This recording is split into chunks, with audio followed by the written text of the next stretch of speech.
That being said, friends, I think we're jumping in. This is Vultures, Scavengers of Death. Really sick-ass looking survival horror game. You might be thinking, just based on how you're seeing this game, like in the pause screen, or in the kind of starting screen here, oh yeah, survival horror, I know what to expect. It's like Silent Hill, it's like Resident Evil. However, there's a twist. This is a tactics, grid-based, turn-based strategy game. So it's like a survival horror like Resident Evil, Silent Hill, but again, you get that it's like a turn-based combat kind of deal. There's like a grid that's very much visible. We're going to story mode.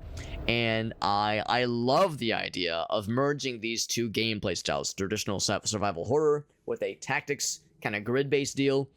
It's weird, and it's probably not going to be for everybody necessarily, but I'm excited. The reviews have been positive. I mean, everything looks encouraging based on what I've seen of this game, at least. As far as like the Steam reviews and just kind of the general vibe. So I'm very excited to jump into this. So once again, by the way, thanks to Keymailer for the review key. Thank you to Keymailer for the review key, so hooking us up so that we could give this the old college try. This one came out about a month and a half ago. So, you know, relatively new in the grand scheme of things. Also, just kind of taking note of the stuff. Yeah, quarantine, zombies, you all know how it is. So it's Eugenie's Tower, not. Not like eugenics. Hopefully, maybe. I mean, maybe that's what they were doing. Who knows? Who knows what kind of like super science forbidden fuckery they were doing here? Into the quarantine city, reach the upper levels, and get your ass in there to find a cure. Oh, and I don't want to like skip, but I do want to continue. Yeah.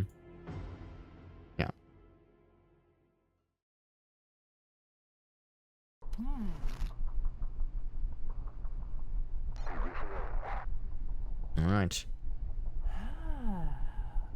Probably not much for like voice acting, which is fine. Yeah, doing anything would mess it up, but yeah, I'm with you, Meerkat, I'm with you. I bet it goes by Alex. What a cringe name. Alex. So fucking cringe. The Red Ring of Death, yeah. Yeah, I know what you mean. I know what you mean. The good old days. I remember the good old days. Wait, so is our boss, the guy who's giving us the job, like, cowering in fear? Mm-hmm. I'm listening. We are listening. So determine the origin of the infection, you got it? Alright, sounds good. But that's impossible. So here we go. Leopoldo. There we go. Constantly scowling, constantly smoking, constantly mustache. I like this guy already. Can maybe get inside though. All right, we're all just trying to sneak inside. We're all just trying to slide inside. Thialgo, or maybe it's a pronounced th. Thialgo. But he fled with critical information. We gotta find this guy. He might have the goods. Might have something useful. You're working for me. Ah, okay. In a mole inside. Cure. I foresee just instantaneous poses. Reclaim what you've lost. Oh, there's some backstory. All right. Just got the anime hair. Very good. Gotta take it. All right, let's fucking do it. Grab me a slice of textured polygonal pizza, puff my cylinder, small little cylinder of a cigarette, and hop to it. Head to the station. All right. I'm guessing there's at least two playable characters, because I think in the key art for the game it showed the mustache lad and purple hair lady, like very prominently in the thumbnail or in the key art for the game. So training grounds, yeah, I probably should begin. All right, review the basics. That's right. So I'm guessing she's our lady inside here, because we're gonna have, this is a constant thing. There's gonna be people communicating. I'm gonna move myself up a little bit so I'm not blocking the portraits. Or we can fully immerse ourselves in the kind of conversations we'll be having here. Now the question is, will we be doing like a bunch of like smartass and slightly chauvinistic like hitting on people and like on all the ladies, like Leon Kennedy in Resident Evil 4, where we're just like a little bit of a swarmy shithead? And like just a little bit of like a little harassy with the way we're like constantly hitting on Hunnigan and shit like that. How many steps are left before a turn ends? That's kind of nice. Click on the sails. Okay. Can I just like do one of these? Oh, that moves the camera. Okay. All right. So then I can rotate. All right. Is there? Okay. You can also right click. Yep. All right. All right. Love that. So if I go over here, it's kind of neat. So right now we just have a single corridor. Walk here. Bop, bop, bop, bop. There we go. There we go. I do have independent control of the camera. Can I rotate? Rotate? Not rotate like up or down, which is fine. Okay. They got a white circle. They can be inspected. Cool. Love that for us. Move this over here. Good. Look at the door. You'll see you'll need a key to open it. Spoilers, lady. Come on, lady. Yeah, we're just getting started. So there's a little white circle. Walk up to it. So over here, walk, healing, push, throw, reload, stab. I stab the door. I reload the door. It's locked. I had no idea that was coming. The key to combat basics. So in that case, if I like move back here, so we're of course outside of combat, so it's okay for us to be like walking around and inspecting stuff. So there's no other interaction points here, but if I go over here, there's probably some stuff. Yes. And I guess that's the thing too. You can zoom in. So there is a space here, but yeah, like even though there's pizza, there's provisions, cereal, probably some MREs in there. No actual interaction point. I can't crack open these boxes. If I go here, yeah, can I stab the boxes to break them open? Nah, not quite. It's not that kind of game. However, I see a thing. Also, you can just click the thing to interact. There's a little white circle. Key to combat basics.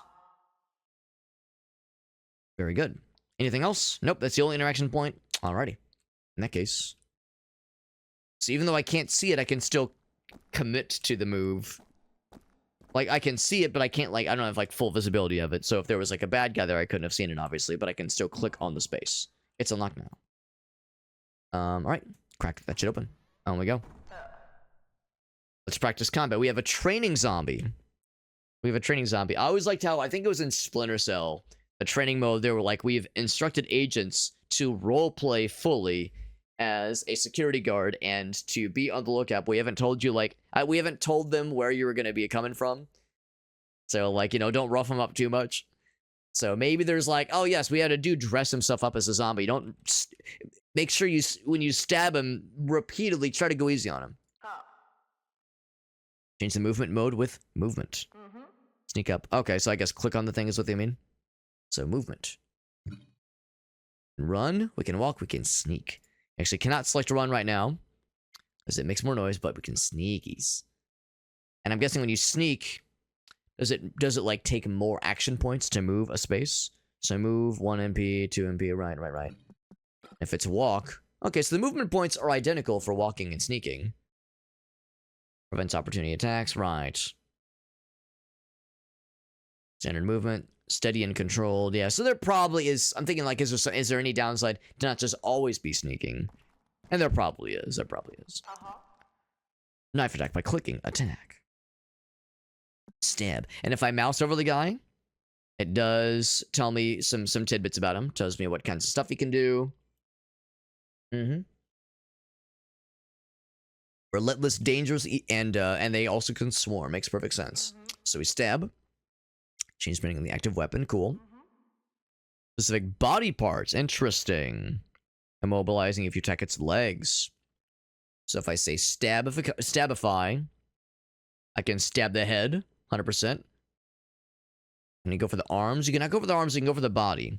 But my body! So, they haven't really said where they want to go. So if I go for the head, does it say like how much damage? There we go. Yeah, legs. Okay, so target legs. Hit was 100%. Melee 10%. Right. So it seems like the numbers don't really change across the body part. Oh, wait, here we go. Might inflict bleeding. Might inflict immobilization. Damage 3 to 6. I'm kind of curious. Does it say how much health this guy has? Can I deselect? Seems like I cannot. So by this point I've committed. Yeah, I was curious if there was a way to know like how much health he has. Let's go for the immobilization because it's the... Oh no, that is less damage overall. Let's stab the head. Stab. So it was not enough to kill. Action points and... Well, MP, maybe movement points? Performing, alright, for attacks, that kind of thing, reloading, healing, yeah. 3 per turn. And then those let you move, right. Not gonna move and cost more, makes sense. Move as far away as you can. Yeah, he's got still plenty of health. So I should have gone for the immobilization, that's okay. Let's move away. Interrupted. So if you try to move out of combat, he will take an attack of opportunity. A familiar concept to a lot of us who play tabletop games and Dungeons and Dragons. They even call it an AOO, an attack of opportunity. How about that? You can do it once when you try to move away from them. Or rather, they have a chance to do it once when you move away from them. As in Dungeons and Dragons, it was either limited based on your dexterity modifier, or it was just a hard limit of once per turn. So now he can get away. With the pistol, we got a gun. Very cool. Oh, excuse me.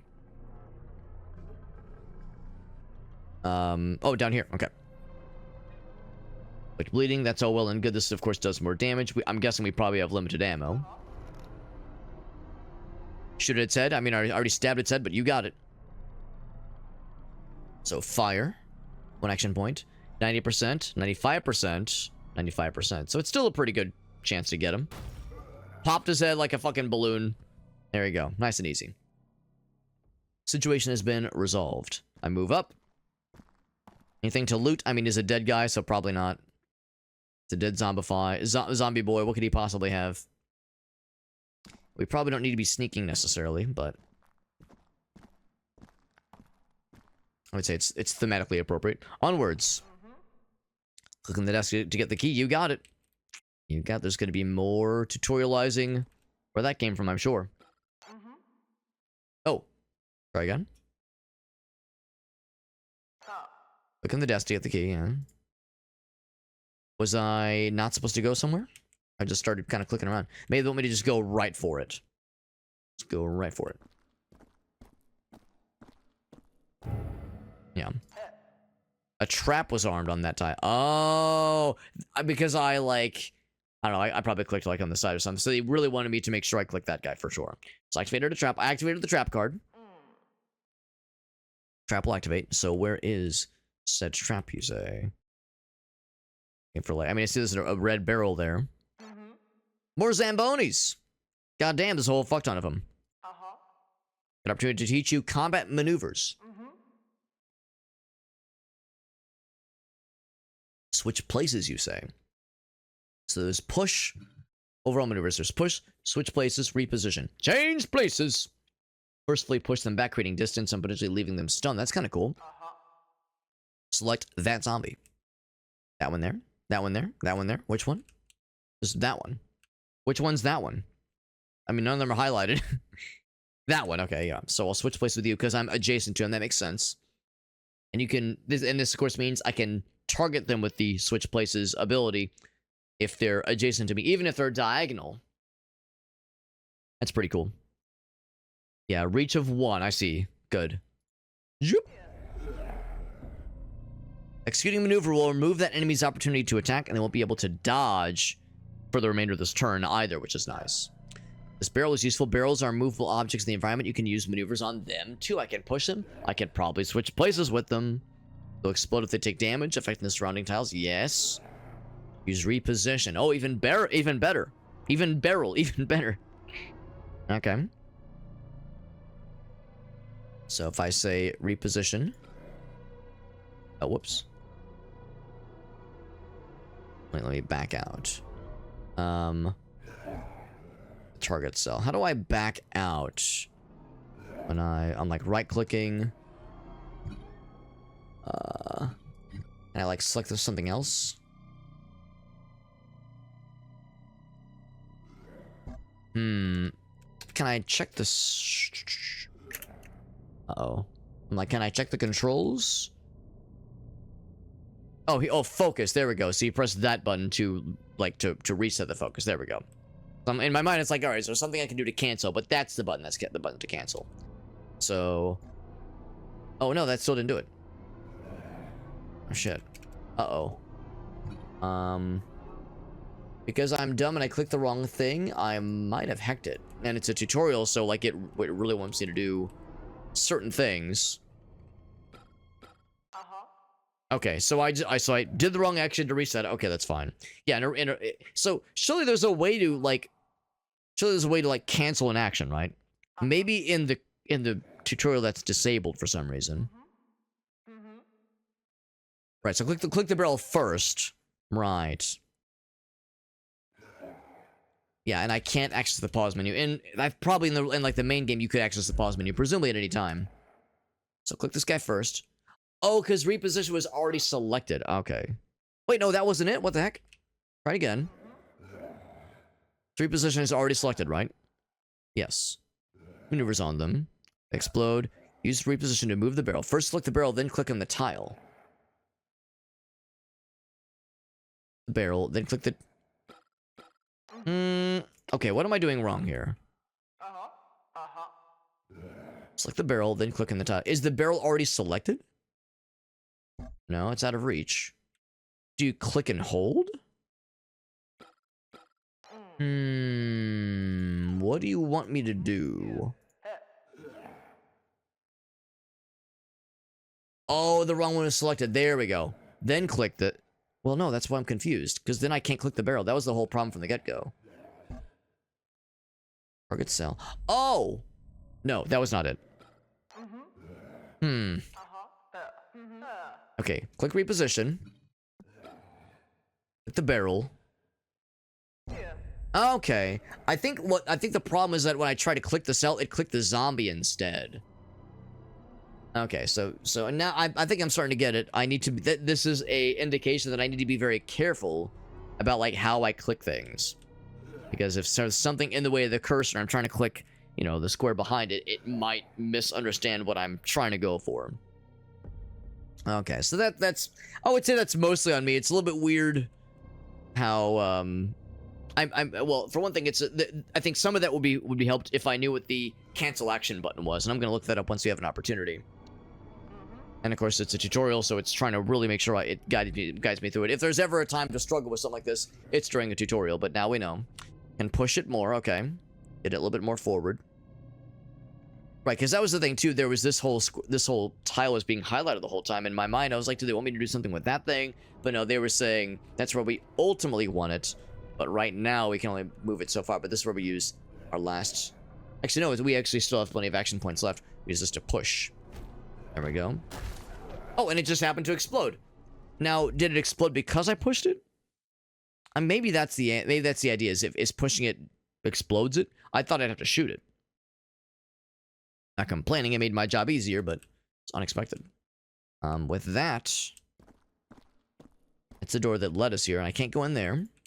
So, this way. And of course, the fix for all this is just don't set off traps. It's that easy. Just make a conscious choice not to set off traps. Get to play as the lady now this time. So you need to... Oh, there's jumping, so maybe each character has different abilities. She has a grappling gun. Cool.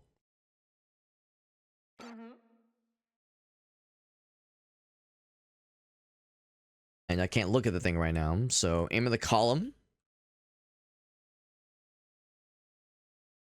The column. Hold on. I'm assuming we're trying to get over here, right? Oh, okay, so yeah. Okay, there we go, there we go. Now I can see the stuff. So there's jump and grappling gun. Yeah, so well, the grappling gun is jump and then pull. So yeah, that should be enough. There we go. It's a dude over there. Very graceful. Be able to reach the next platform while the zombie is in the way, though. And pull at it. Oh, okay. So if you want to pull, like, an object or an entity. There we go. Oh, yeah, that's another frustrating thing, too. This happens a lot in other games where, like, The UI kind of requires you to be dead center on what you're clicking, because in that case, it thought I was trying to click the wall. No, no, no, it's trying to click the UI. So give him the old yank. Yoink. And he unceremoniously just falls down slowly. And then we do the jump, and we go right there. Hey, it's pretty cool. I mean, let's be real. No office building is complete without an endless chasm. Just platforms with a void underneath, below which if you fall down them, you will die instantly. We have these all over the office. You've heard me talk about, when I go in the office on Thursdays, those days are usually a little bit longer. That's exclusively why. You thought it was because I had meetings, or because I had, more interactions with humans, or because I had to get up extra early and had a long commute. No, it has nothing to do with that. It's because I get exhausted leaping over enormous open pits like this and using my grappling hook to suck zombies down. I'm just sucking everything down that I see. It's what I do. It's what I do, man. Take advantage of the zombie stand there. Okay. Tell me more. Instead of pulling, use your grappling hook to jump. Oh, I see. Launch myself at it and then kick at his ass. All right. You'll kill 2 birds with 1 stone. In this case, we say, give me that jump ability, and we can just grapple upon him. Ow. 3 damage. Bam, idiot. There you go. I have a sneaking suspicion we're going to be making very frequent use of that grappling hook a whole bunch. Now, I don't know why the arrow is still there. I'm pretty sure I can just leave, right? There we go. Combat started. And with these zombies, using only a knife and a pistol, that's one thing. There's water here. Is that a grenade? Got the Molotov. Yes, sir. Molotov. Aim at the ground where the zombies are. You got it. There's a little XCOM 2 and XCOM enemy unknown thing where it shows the little orb of where the explosion's gonna be. And also, like, the grid on the ground for it, too. Delicious. Who's hungry? Who wants roasted zombie? So, I'm gonna guess they will continue to take damage per turn. It killed the fuck out of one of them because it was a direct hit. Base to end turn. Yep. So there's another tick of damage. He goes into the water. And that allowed them to tank enough of the damage. I don't think burn damage anymore because unfortunately he was smart. Can I just pop him? He's got 1 damage left. Now I could just grappling gun him to death. Fire, reload.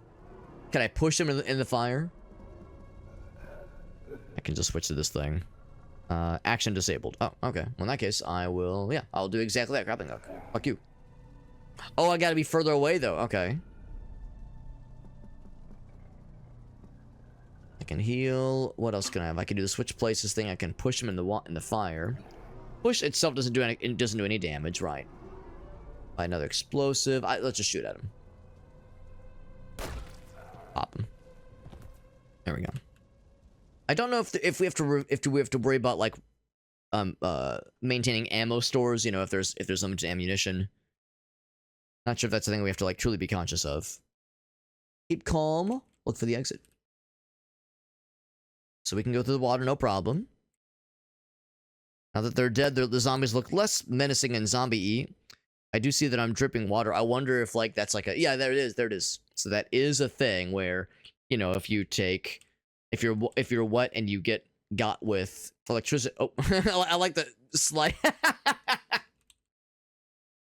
Yes, I'm wet and I've got gun. Time to slide around. That's delightful. I'm imagining the stone grinding noise you sometimes hear in like goofy shit like this where someone's just kind of A-posing and just... Anyway, very good. But yeah, if I had to guess, probably cases like that where you get it, but you get hit with some water and then you get it with electric damage. Well, now you take double electric damage because you're wet right now. That kind of thing. Gotta get rid of the zombies. Push that zombie against the wall to stun him. That's kind of neat. Stun him or her. Equal opportunity zombie infection. That's how we do. We got health and Ammo. Okay, so there is limited ammo. I see this reload. And maybe there's like an inventory. Oh, there is an inventory. There we go. That was what I was wondering about. There we go. All right, so. You can walk up and push her in the wall.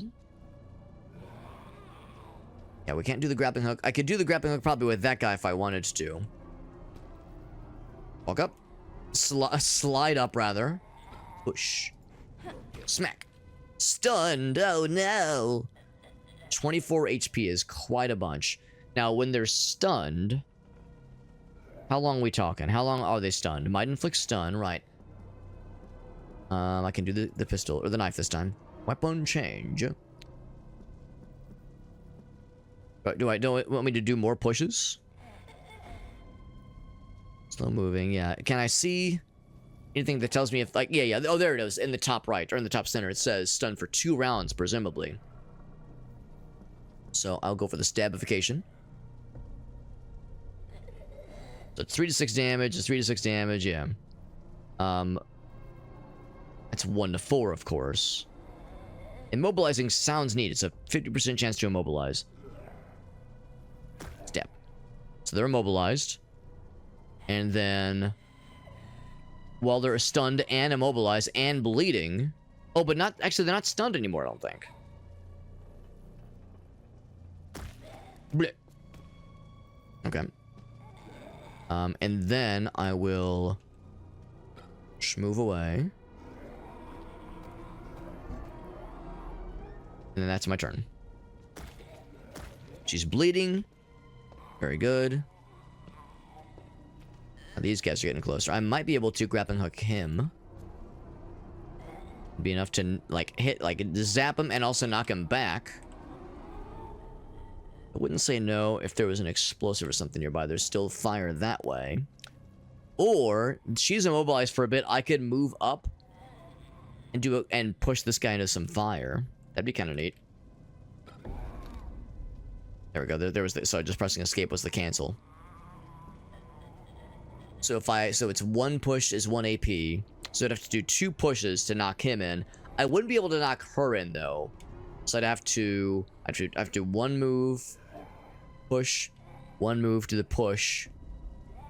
That's the thing. Yeah, I'd have to push him twice.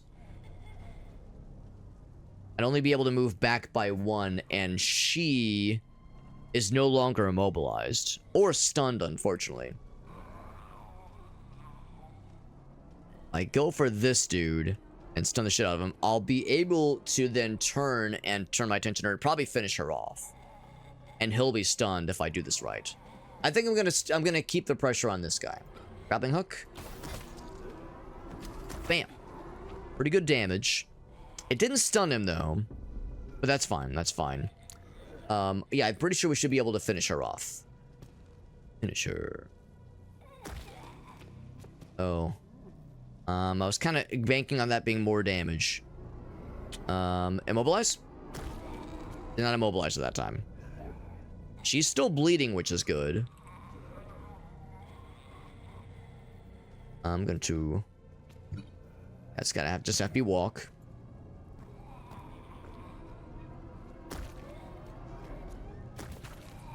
Oh, the bleeding damage took her out. Nice. We dodged that shit. That's pretty nice. Okay, we didn't dodge that one, though. Let's do this. I'm going to push your ass. Smack. Stun him.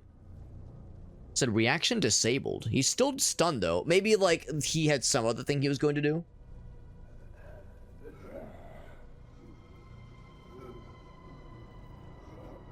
I presumably can use the grappling gun to get myself out of danger. Can't land in that cell. Your tiles away. Target obstruction. Yeah, if there was any way... Yeah, so I think the... Because in my mind, I was like, oh, it'd be nice. Actually, I know what to do. I know what to do. Let's push him away. And now...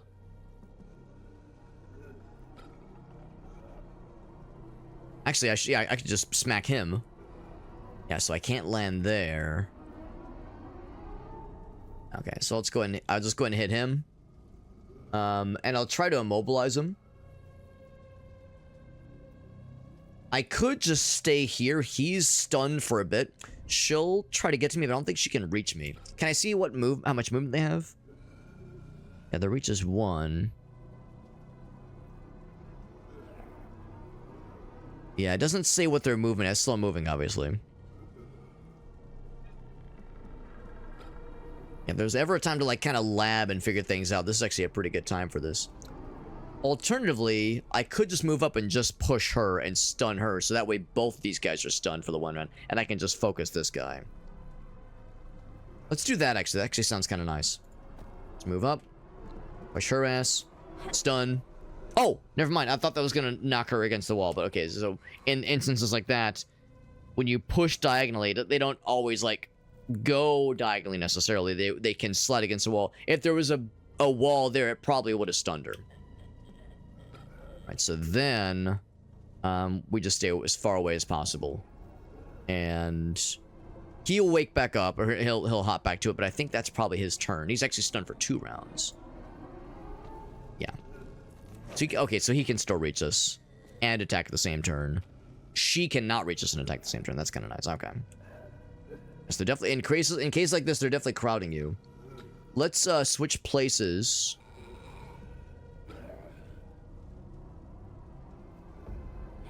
With you. This would be a great time to have an explosive or like some kind of throwable thingy. I will push you. Okay, I was hoping it would like hurt both of them. Now they're both stunned. And then I'll switch to my gun. Looks like switching weapons does not cost anything necessarily. Again, I think I'm overcomplicating trying to, like, you know, be really fancy and really tactical. I mean, it's of course a good idea, but we've got ammo. Let's use it. And of course, the sooner we get done with this, the sooner we can, like, you know, pop into the actual game itself. The real shit. I'm definitely concerned about him, but I think I might be able to, like, properly drop her sooner. Oh, never mind. It costs 2 AP to fire. Okay, that's fine. We could reload. I don't know if reloading, like, wastes ammo necessarily. No, it's only the tutorial, so it probably doesn't matter. You know what? If there's ever a time to find out, now is a good time to find out. I could pull someone towards me if I felt so inclined, but I don't really want to. One thing if there was like a pit to pull them towards. Let's see what reload does. So did that waste our entire clip? Nope, it just retrieved 2 bullets, and that's nice and easy. Okay, that's not too bad. So he has just better reach. But she was stunned, of course, right? So if I do the push, I can still fire, of course. Oops. Push, yeah. Smack. I can fire at his ass. 90%, 95%. I'll take the shot, yeah. Good damage, good damage. Then I will walk nice and far away. Ooh, but I'm bleeding. Ow. For 5 turns. I wonder if using a... Oh, there is an explosive right there, by the way. I didn't even notice that. I wonder if using a healing kit would resolve the bleeding. How much does the heal kit heal? Then status effects, partial health. So it would tell you how much exactly, but that's fine. So she's no longer stunned. I'm gonna go ahead and do the heal, just because I've taken quite a bit of damage. First aid kit, yep. Very nice. No more bleeding out for me. And probably just bop him, except he might be too far away. 90%. I'd have to do max damage to finish him. There we go. So he's just a little bit left. I think I could do... I'm trying to think if I want to position myself for this guy. He's going to be coming at me from like a diagonal perspective. So if there was a way I could like do a switch position and then like push him in the fire, that'd be really freaking sick. I think I will position myself, say, right here, with the hope that he will come this way, and then I can, like... Actually, I'll put myself right there. Okay, let's do that. He's not bleeding. I'm grateful that he is stupider than I thought he was going to be. That makes me happy.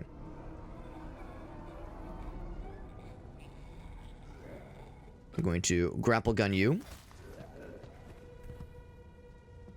I'm going to move up. I'm going to push you more in the fire. Have fun. Have fun being very in the fire. Love that for you. And then I'm going to see if I can goad her into doing the same thing. I do have more action points. I don't really have anything else I really want to do, so I will... Oh, you know what? You know what? Get in here. Get into that fire. Now, the downside is that she is in range with me.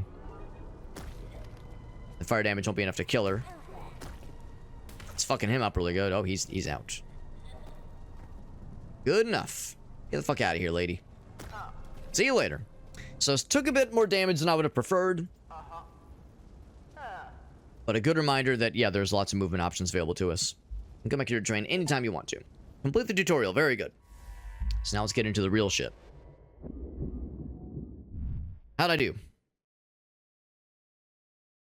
AP's used. I mean, I was definitely using action points and MP points. Maybe for the tutorial doesn't count it the same, but in my mind it's like, no, we were definitely doing things. We of course killed lots of bad guys, but we definitely did things for sure. Alright, Ashes of the Last Witness. So there's the guy we're looking for. Gotta find any records or evidence that he left behind. Maybe he's still out there. Maybe the guy's still alive. Who knows? Gonna save the game real quick. Bam. And let us begin. Gotta choose a starting loadout. Okay. We could toss a Molotov in there. Move to inventory. I'm guessing the stuff in our arsenal. Oh, there's a market. Oh, that's cute. I don't have any credits right now. You know what? Because this is the starting level, I'm gonna say we don't need no stinking Molotov. Keep that in the arsenal. We'll get some money behind us. Like we'll save that for like the big guys. We're not gonna need like the crazy stuff for the first mission of the game, I'm sure. By the way, costume. Got the default costume, right? I'll be curious to know what other costumes we can eventually unlock. I'm not sure if those DLC or what there is, but maybe there's some fun stuff to eventually unlock for us. Start the mission. Let's do this thing, baby. We're playing as this guy. So the lady has a grappling hook, which is great. I think this dude has more like repositioning options, but no grappling hook to act as like a utility thingy. Stench of the corpses. It's a lovely view. Look for this fella. His last stop before the catastrophe. So check the detective's office first. You got it. Oh, excuse me. Survival depends on the points, baby. Remember the points. When you're exploring, you have 6 MPs. Actions cost nothing, but in combat, you got 3 and 3. Right. Every choice matters. Be mindful of these things. Inventory is limited as well. Alright. Even keys, that kind of thing. Ammo, tools, documents, all of it. Also, things hide in plain sight, so you won't get the Resident Evil little shiny thing to indicate what's interactable necessarily. So you gotta be mindful of these things. Beware of bleeding. Beware of burning. Stun. Paralysis.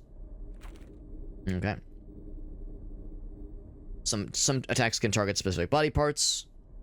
Or extra action points to hit, but can inflict a heavy damage. Inevitably, I'm sure there'll be boss battles, you know, a bad guy with like an undulating weak spot that's like glowing. Right. Choose carefully. A precise attack or strike can end a fight quickly or waste precious resources if it fails. Alter the space around you, which can really be helpful. Right. These are, of course, the things you'll learn about the tutorial, but they're making really sure we know about these things. Leopold is the one that is repositioned to like shift things around, which is really nice. Honestly, it can be exceptionally powerful. Only in close quarter combat, obviously, but still. So, of course, Amber has the grappling hook, which I think is very cool. I think it's very cool. You find any valuables, or if you find them, make sure to bring them back. I guess that means money, so we can buy more fancy weapons. Exchange them for upgrades, you name it. Alright. Classic scene right out of Resident Evil 1, or I guess more specifically Resident Evil 2. This kind of setting, very much on point. I don't suppose there's like a button. Kind of curious, actually. Is there a button I can press to highlight things that are interactable?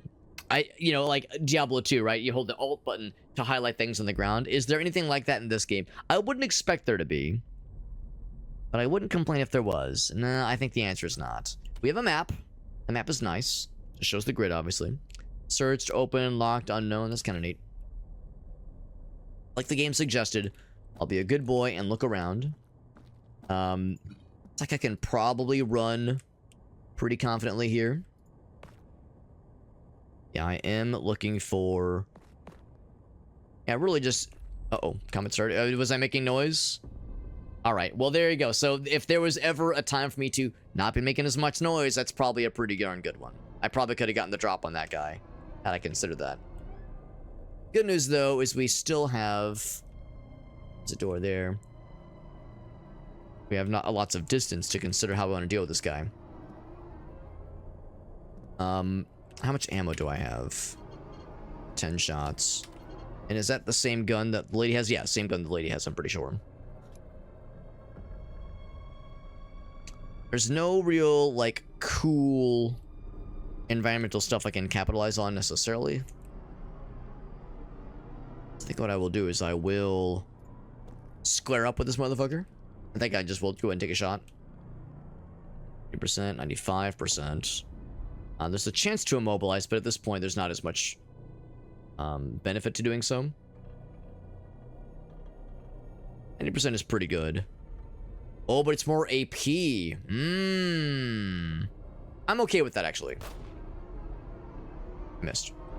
Or he was too far away. Probably not. Let's do a torso shot. There we go. I'll let him come to me. It's the same kind of zombie, slow moving, all that jazz. Yep. Yeah, minor inflict bleeding. I wonder what that rush thing says. I wish if I could like highlight over that. Because yeah, again, this seems like there's no mention of how much movement each bad guy has.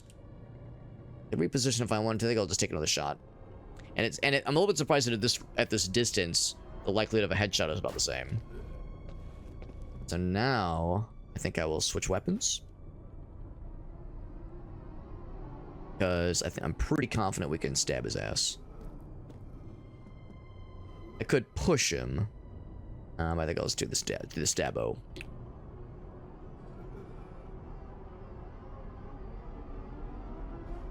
Headshot.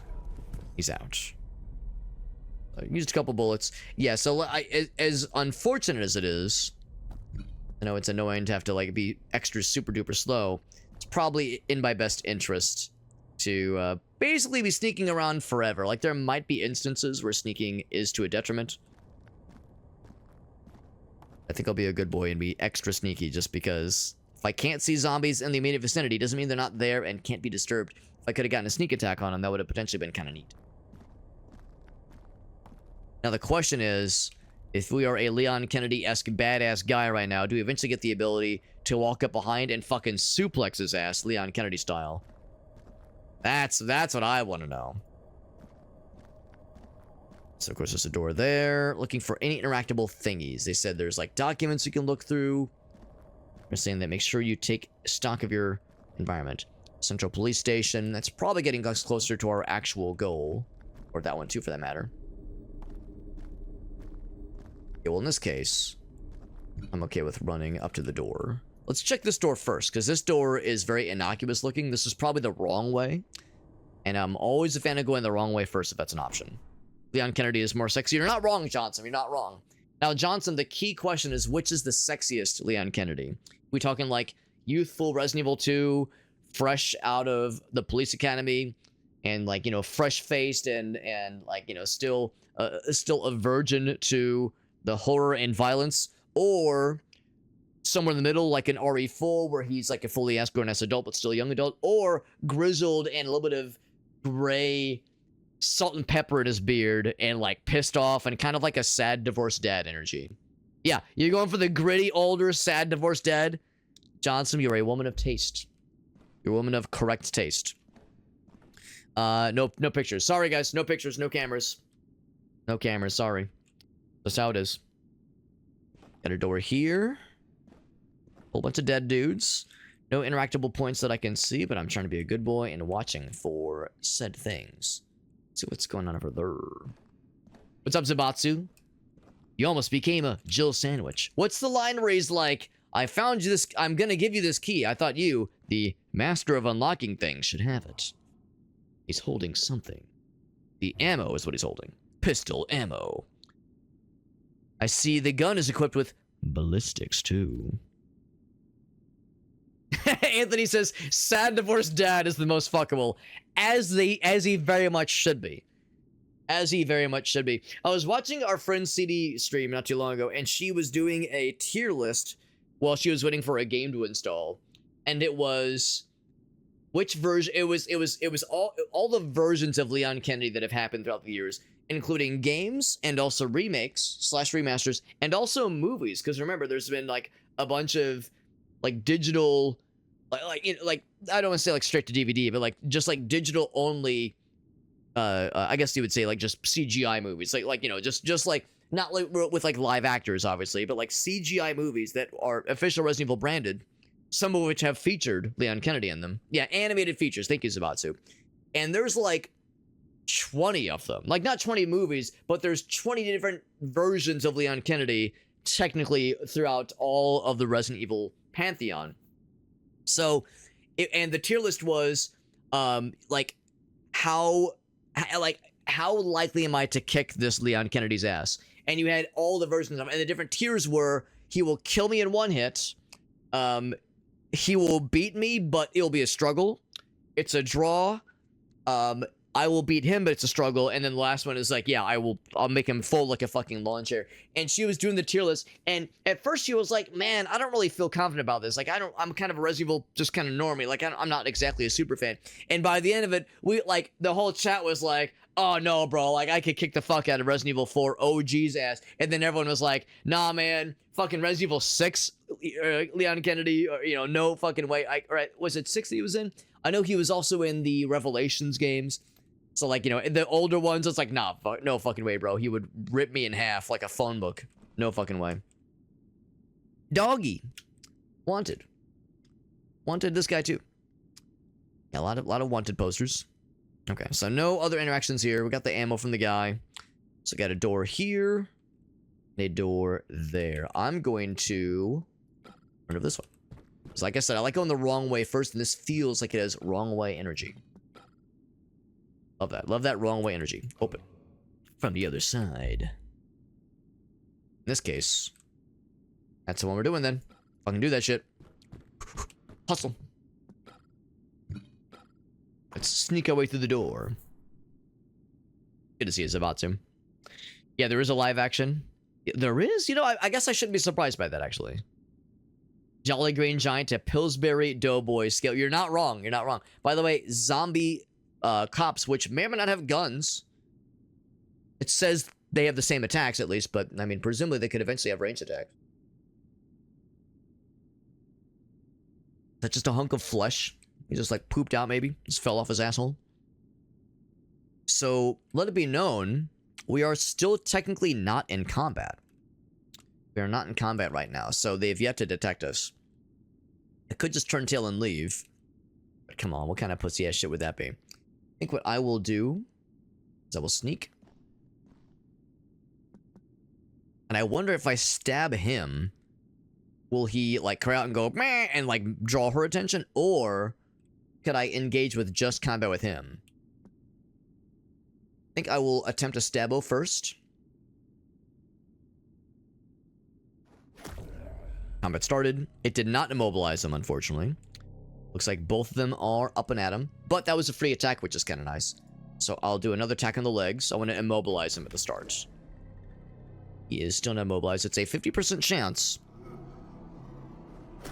There it is. So I want 1 immobilization.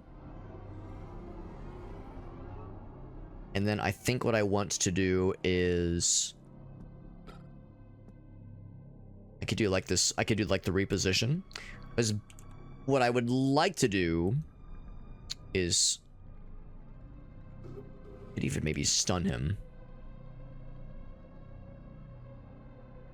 I think I would just reposition you to be... like to target. Can I just say, wait, hold on. Position. Like to target our movable enemy object, right. Oh, is he not movable? Maybe because he's immobilized. Oh. Good, no, I have the action points for it for sure. What about switch places? So I could do that. Right. Reposition. Target enemy or movable object. Yeah, I'm a little bit surprised, but maybe that's the whole thing about immobilization. Maybe that's how that works. Like a spin-off? Oh, you might be right, Anthony. You might be right, yeah. Right, there was like, there was the big, like, box office Resident Evil movies for sure. Okay, well, there you go. Yeah, so he would have been in the list as well. He would have been in the tier list for sure. There you go. There you go. Yeah, what I'm wanting to set up is I want to like kick him into I want to like kick them into each other to like stun each other basically. So I don't think so. I can't reposition, but I can switch places. Zip. And then I will walk. So he's immobilized, but I think he can still attack is the thing. So I think I will back my ass up and assume that she can get closer, but can't close the distance fully. Oh, wow. Oh my god, she did shit tons of damage. Okay, well, I was extremely incorrect then. In that case, I'm going to reposition you here. And then I'm going to push you. To stun you. There we go. He's immobilized for a tick. I'm going to stab the shit out of you. I'm surprised that stabbing the head and the body does the same amount of damage. I'm not going to bother immobilizing, because I think if you immobilize it, overwrites stun. Oh. If they take any damage at all, they snap out of a stun. Oh. Did not know that. Okay, well now we know. Learning is half the battle. I have no more action points left. And I'm very much in a corner. So I will walk as much as I can. Oh, no, I'm in an actual corner. All right, well, we're squaring up.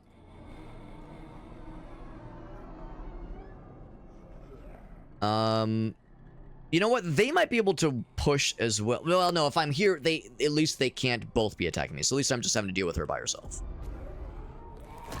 Ow. They hit fucking hard. In the tutorial, they were doing like baby damage. This is the real shit. All right, so stunning. I wonder if you immobilize. Let's find out. If I immobilize and then damage them additionally, does that cancel out the immobilization? So if I switch to gun, pop her in the fucking head, 100%, yeah, at this range,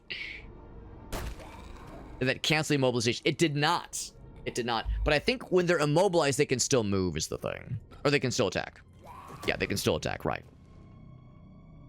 Makes sense. Makes sense. Finish her. And I'm guessing he didn't even try, because he had no way of reaching me, but now he's able to. I can't shoot his head, but I can shoot his torso. Okay. So we're learning more the ins and outs here. Dodge that shit. There we go. I'm gonna guess that this guy probably doesn't have as much agility as the lady does. Probably more about being a bulky badass. I'm going to switch back to knife. I see an opportunity here. Hold on, what's cheaper? Reposition sounds neat, but there's really no cells around. So I think the best way to do it is switch places. And then Push him into the wall. Stun his ass. Now he's on his knees to please. Alright, let's push him again. Oh, but did that knock him out of the stun? Oh, it reset the combat. That's weird.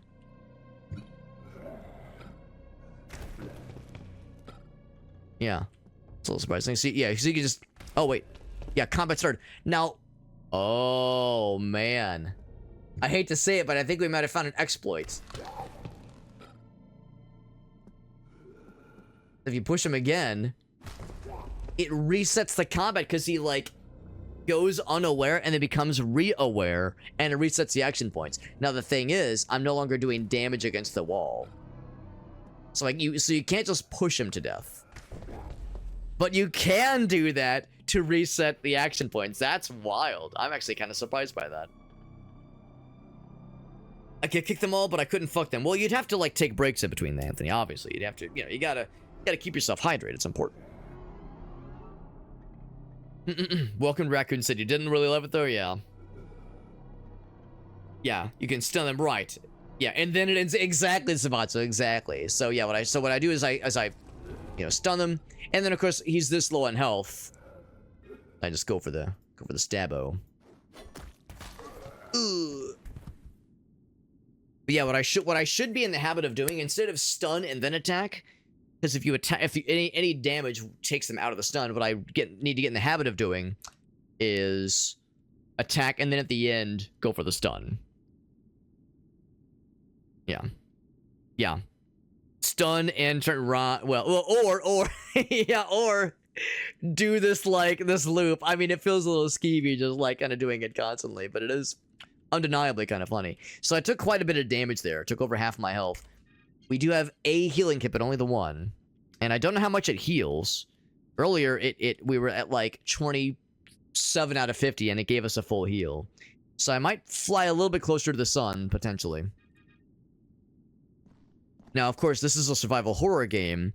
If there would have been an opportunity to get through here without taking that combat, I would have loved to have done so. If I could have just snuck past them without making either of them mad. But that dude I wasn't quite as worried about, but getting past her would have been impossible the way she was facing. Unfortunately, that did limit things. Let's see what's in here. We found a health pack, so now I'm a little bit more inclined to use that shit. Continue to be sneaky, though.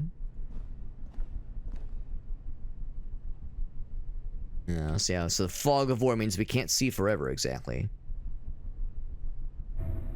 First aid kit. Our inventory space is, of course, limited. We have a pretty good amount of open slots. Oh, I should probably reload if that's an option. Oddly enough, it's not an option. Hold on. Really, there we go. Boop. I was gonna say, surely there's gotta be a way to reload outside of combat, surely. How to be a Vultures. Those were the text instructions, like the text tutorial we got earlier. There's another door over here, by the way. I'm kind of curious what's over this way. Anything on the table? There's a big ass monitor. I mean, this obviously takes place in the olden times, in the before times. There's definitely more over here, but I'm kind of curious what's back this way. I check the map. Yeah, we've not been there. And it's presumably more towards where we want to go. And like I said, I love going the wrong way first, so maybe I will actually hold off on that. Now, what would be cool is if, upon spotting an enemy, the game gave you the option to say, hey, you spotted a bad guy. Do you want... So, like, right here, if I commit to move this direction for 3 hits, and moving here reveals a bad guy here, it'd be nice if the game stopped you and said, wait, you found a bad guy. Do you want to continue moving to your chosen destination, or do you want to reroute your movement? It'd be neat if there was an option like that, and I don't know if there is. I'll try to be a smart lad. Can I vault over? You can vault over. That's actually kind of cool. You can see into the cell. Let me guess. It's probably locked. It is not locked. It's neat. Anything over here? I see there's documents, but none that are clickable or otherwise important. Oh, I thought there was a car battery at first. Yeah, can I reload my knife? Yes. Knife, reload. There we go. Smart. And then back that way would be... Actually, I'm kind of curious. I think we know where this is, though. Yeah, this is the main entrance, yeah. So the only area we don't quite know about then, as far as like where things lead, is this one over here. Actually, I think I might go there next because that is the opposite direction of our main goal. So again, it's the wrong way. And if we're going the wrong way, that means we're finding extra things. And that makes me happy. But also dangerous. So, you know, side objectives are one thing, but could be dangerous too. So there's zombinos in many places. There's a whole bunch of them. We could just leave. What's on the table there? We don't know. Chips, pizza. It was a pizza party. Pizza and wine and lope potato chips party that has turned into a zombie orgy. A zomborgy, if you will. Do I have the confidence to sneak? I have the misplaced confidence to attempt to sneak. Like, I don't want to fight these guys if I can help it.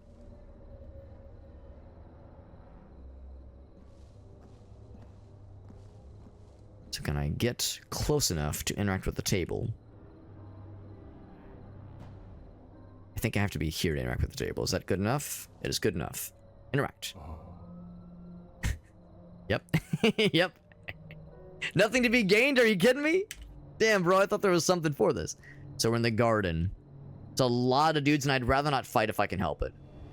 But to that end... Oh, there is an entrance. Let's come back here later. Because this is a lot of bad guys, and I don't think there's any need to throw myself into a combat that I can potentially get out of otherwise. So, let's come back here later. And now we know. I can save myself a little bit of trouble and just run back this way. There we go. Trying to form a union. They're throwing pizza parties. That's right. That's right. They're saying, whoa, whoa, whoa. We heard you guys were trying to do some stuff here. You're complaining about not being compensated enough, but have you considered pizza party? Have you considered a nice, delicious pizza party, and now you feel, I'm sure, very compensated and very much like we value your employment. Like, we don't really value it, but, you know, we pretend that we do. And so no bad guys in here. We confirm that direction... let's see, hold on. Okay, so yeah, this will go more towards something else. Oh, and this will also lead to the garden. Well, maybe. Maybe. We don't exactly know, but towards the garden at least. Which is a huge area that has a bunch of baddies. Locked from the other side. Of course it is. This game does allow me to save anytime I want to. So I wouldn't be skeevy about it, but I'm not going to save scum if I can help it. But I will maybe, before going into something that might be a little bit risky, I will go ahead and go for the thing. Oh, maybe I'm wrong. I can't, yeah, settings. Maybe I'm wrong, so maybe you can only save, maybe there's predetermined save points then. I was able to save before we started the mission. Maybe that's the key. Maybe that's the key. Is I need to save during the game only in certain parts, and of course also before you start the mission. Something's blocking it. Do you think it's a dead body? Like a dead body slumped against the door, maybe? Guys, we're a family. Here at, what's the name of this corporation we're pursuing? It's like eugenesis or something like that. It's dangerously close to the word eugenics. Like, here at Evil Core, we believe we're a family. We're more than just a workplace. We're a family here. And as we all know, if you hear that shit, don't fucking take the bait. Do not take the bait. You know that shit is... That's no bueno. That's not how it should be portrayed. Sneaky boy. Oh, combat started, and I've flanked myself. But the good news is it's a fairly nifty way to get around this. Do the old switcherino. Can't move this. Oh, there we go, because I clicked the four underneath them. There we go. We got Biz. What's up, Biz? What's new in the Hobbit hole? You know we always keep it real in the Hobbit hole, man. This hole is always fresh. Which is a phrase that I will never regret saying. Good to see you, by the way. It's good to see you, bud. Yeah. Yeah, exactly. Yeah, it's such a happy sounding corporation title. Doesn't it, Spots? Doesn't it just sound great? I think what I will do is we can definitely stun this guy. I might just go for a stab, just for fun, as a treat. You know, a nice little delicious stabification treat. There's like a little corner spot there, which is kind of neat. It'd be nice if, like, when you pushed, it had like a staggering effect. We're definitely gonna want to stun this guy, but I think I want to do a stabification first. So, and then push. Stunned his ass, good. And then I think I will walk far away as possible. Even, I think that's good enough, because in my mind, I want more room to maneuver. Also, can I just go into a door? Like, not this turn, obviously. Can I just leave in mid-combat? I ain't just leaving just yet, obviously, but I wonder if we're just allowed to be like, peace the fuck out, I'm out of here. Looks like she does 2 moves. So we have a little bit. He's stunned for another round. That means gun. 95% chance for pretty darn good damage. Or I could just fire twice. We have a pretty good amount of ammo. I'm gonna fire twice. Okay. 3 times? Why not? That's over half her health. Very good.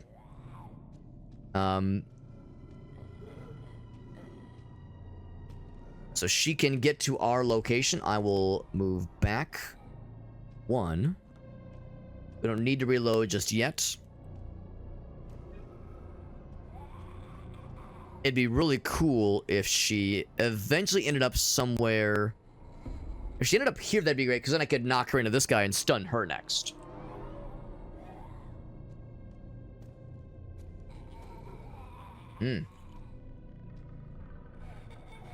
So he is wakey, eggs and bakey. So I'll have to consider him in a moment. If I move up and stun her, I could still move back, and he... Actually, I'd have to move. Yeah, the tricky thing about doing that is that if I go here and stun her, I can only move either left or right by 1 space. And if I move here, he can just come here and attack me. And if I move here, he can just come here and attack me. I have no way of immobilizing him necessarily. Now, what I could do... So yeah, I stun the shit out of her, and then I could move back and try to pop him with like a headshot, maybe. Because that'll only cost 1 action point.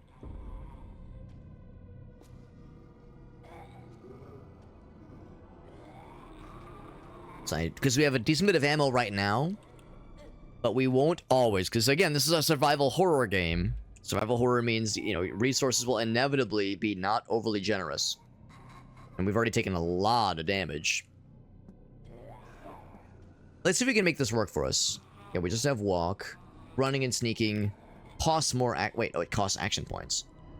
Oh, I see. So we can move faster but spend action points to do so.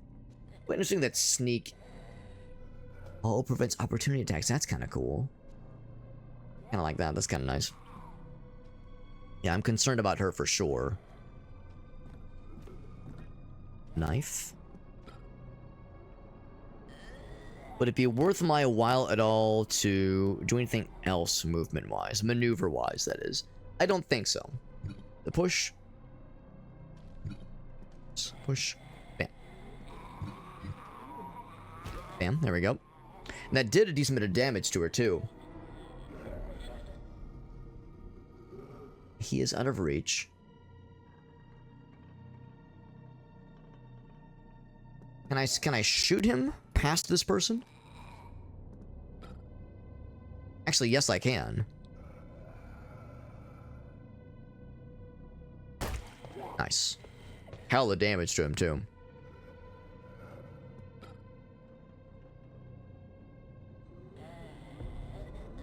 It's like no matter which no matter where I go, he can still reach me.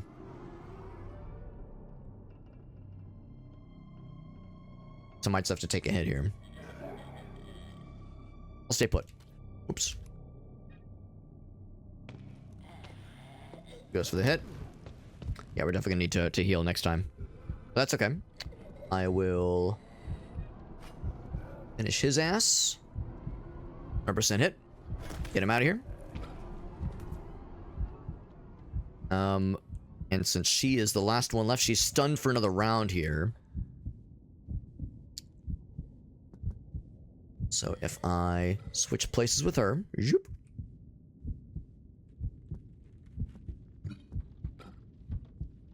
I have how many action points left? I have two. No, I have. I think I have. Well, no, I have action points. How many do I have left? Oh, I think because she's stunned, we don't have action points right now. So if I push her, now it starts, and it's my turn, so I can just stun her again. Yes, push. Stun her, and then finish her. There we go. And then healing. Use first aid kit. 35 HP. So now we know what's the maximum amount that a healing kit can heal. So there we go.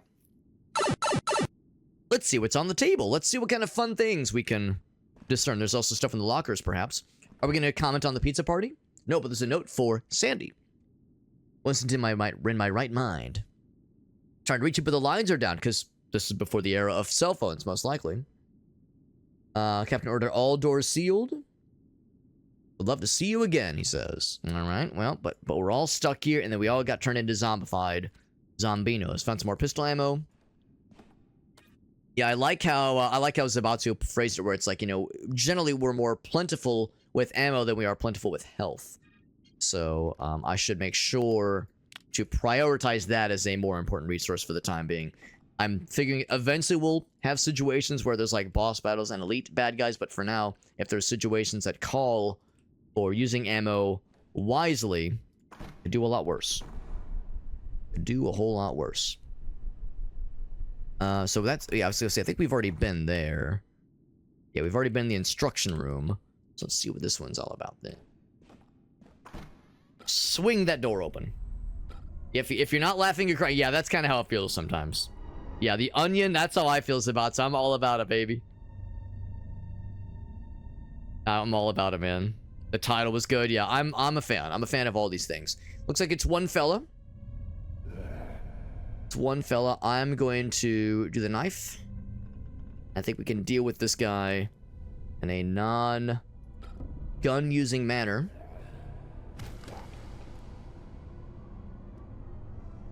So I will walk here. And then I gotta make sure I leave one action point at the end. So I'll do a stabification for just extra good damage. Bam. And then push his ass. And I wonder if it's possible to, for them to resist a stun. We'll probably see enemies at some point that resist being stunned or cannot be stunned. But for now, it's been pretty reliable, honestly. Restart combat. Go ahead and stun him again. Actually, well, yeah, I'll do the, do the stab first. Guess I'd leave one action point at the end.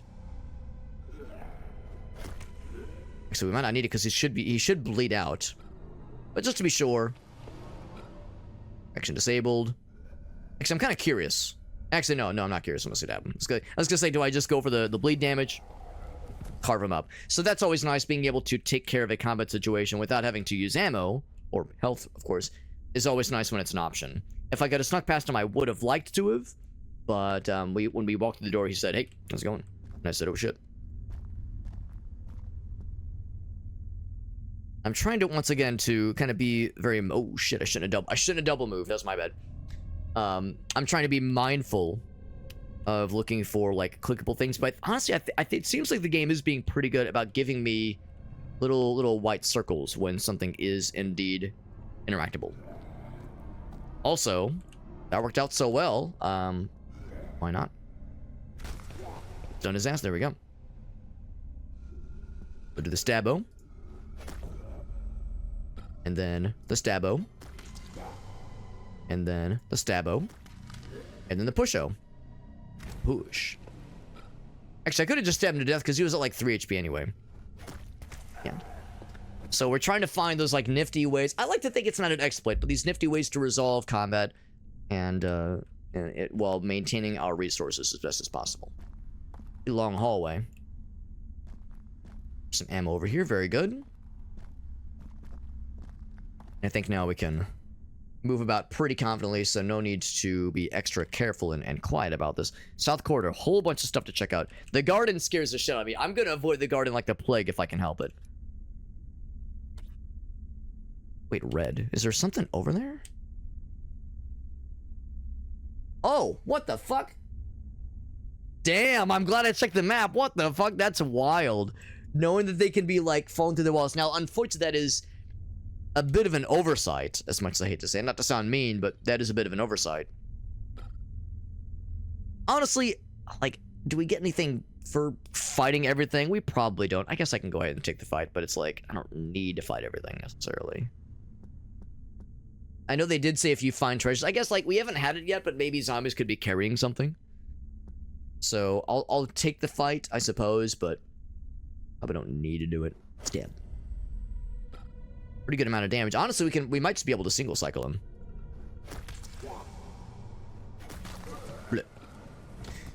And of course, if I take him out now, I can move freely. Now we truly can move freely, because then if I check the map, there we go. It's like, why is there a red circle there? What the fuck?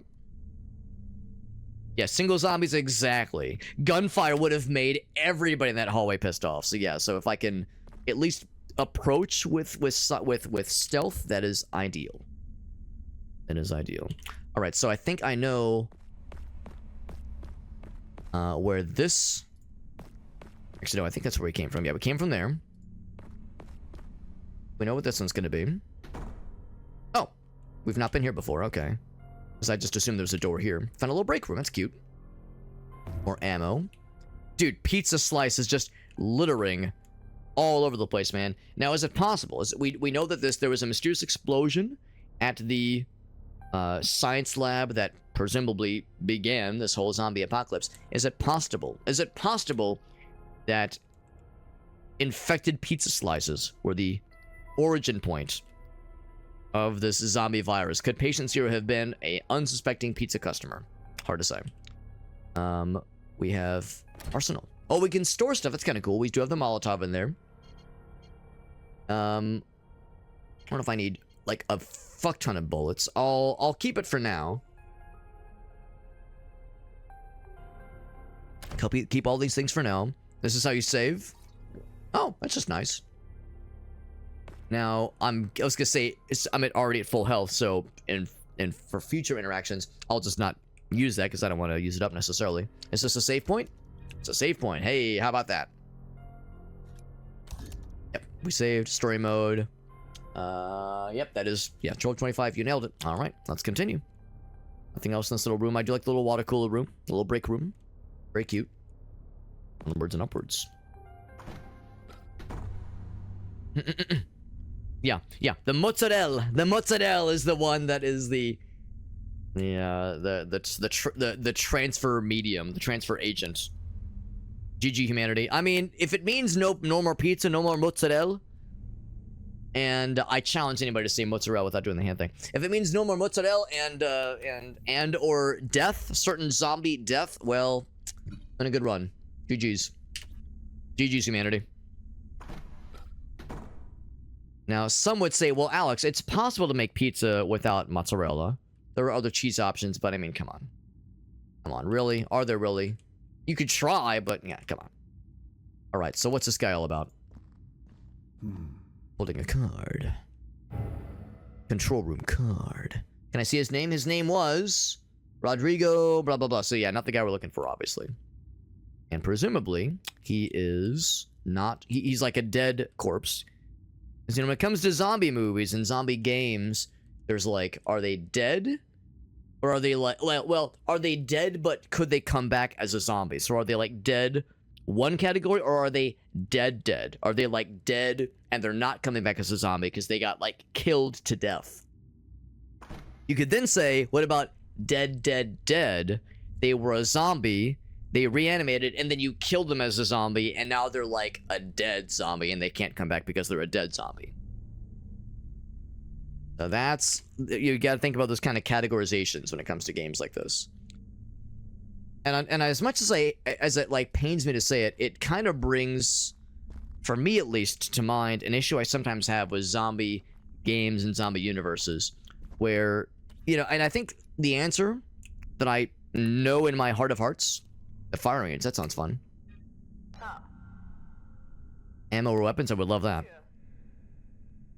In my heart of hearts, I think I shouldn't overthink it, basically. But I sometimes have issues in zombie movies where, in zombie games, maybe not so much games, because usually it's not like on my mind as much, but in zombie movies, this has fucked me up where, you know, you see, like they talk about the zombie apocalypse began, right? Some kind of disease, some kind of infection started infecting people, started making them act erratically, and they would lash out and kill people. And like, you know, like certain person goes nuts and goes, and they start fucking, they like rip someone's face off and fucking kill them. And then like, and then the condition continued to spread. And it's like, wait, okay, so the zombies, they attack people, and when they attack them, they are like super strong and they're badass. I mean, sometimes they aren't, but like, the idea is that, yeah, zombies, like, they eat people. They want to eat their brains, they're fucking killing them. But then it's like, but how do you get more zombies? If the idea is the infection, if you get infected from a zombie, then, oh, you know, of course, there's the, what about the situation where someone, like, gets bit and they get scratched and they get away for a bit, but then they turn and they attack more people, and, oh, this other guy gets away for a bit. It's like, I feel like that rate of transmission is too small to cause the, like, oh, it took over the whole world, oh no, like, I feel that's, like, I have a hard time suspending my disbelief for that. I don't doubt that, yes, some infections would happen where, like, oh, this one guy got away, but, like, how does it so quickly become like, oh man, it overwhelmed everybody? Unless it was like an airborne virus or a parasite or, like, you know, something that wasn't exclusively transmitted by a dude scratched you and you got away. So, like, I have a hard time removing myself from that and suspending my disbelief, because it seems like that's like such a big part of the world building, is like, how did it all start? And it's, I think, a fascinating opportunity, but some zombie universes fail to convince me, I suppose. If I play the Cursed Solitaire demo, I don't know if I know that one, Zabots. I'm curious to know what it's called. Massive flesh and bones. There you go, man. Lethality versus transmission. Exactly. And it's like, if zombies are, especially if you get like a bunch of them, you get a bunch of zombies and they run at a bunch of dudes, they're gonna fucking kill those bunches of dudes. They're not gonna, like, excuse me, I gotta grab one thing. They're not going to be like, oh, we're gonna let some of them get away. They're gonna fucking murk all those guys. And, you know, the zombies will be fed and they'll keep going, but it doesn't mean they're gonna, like, multiply in numbers. Of course, you could say that, like, oh, the idea is they killed so many humans, this relatively small number of zombies that there are relative to humanity has like, they killed so many humans that now there's just not enough humans left to fight them. I could maybe kind of see that, but still, there's a lot of humans out there, so I don't know. It's just, and when I've had this conversation with friends of mine, like, some of us remember the good old days where zombie movies were fucking everywhere.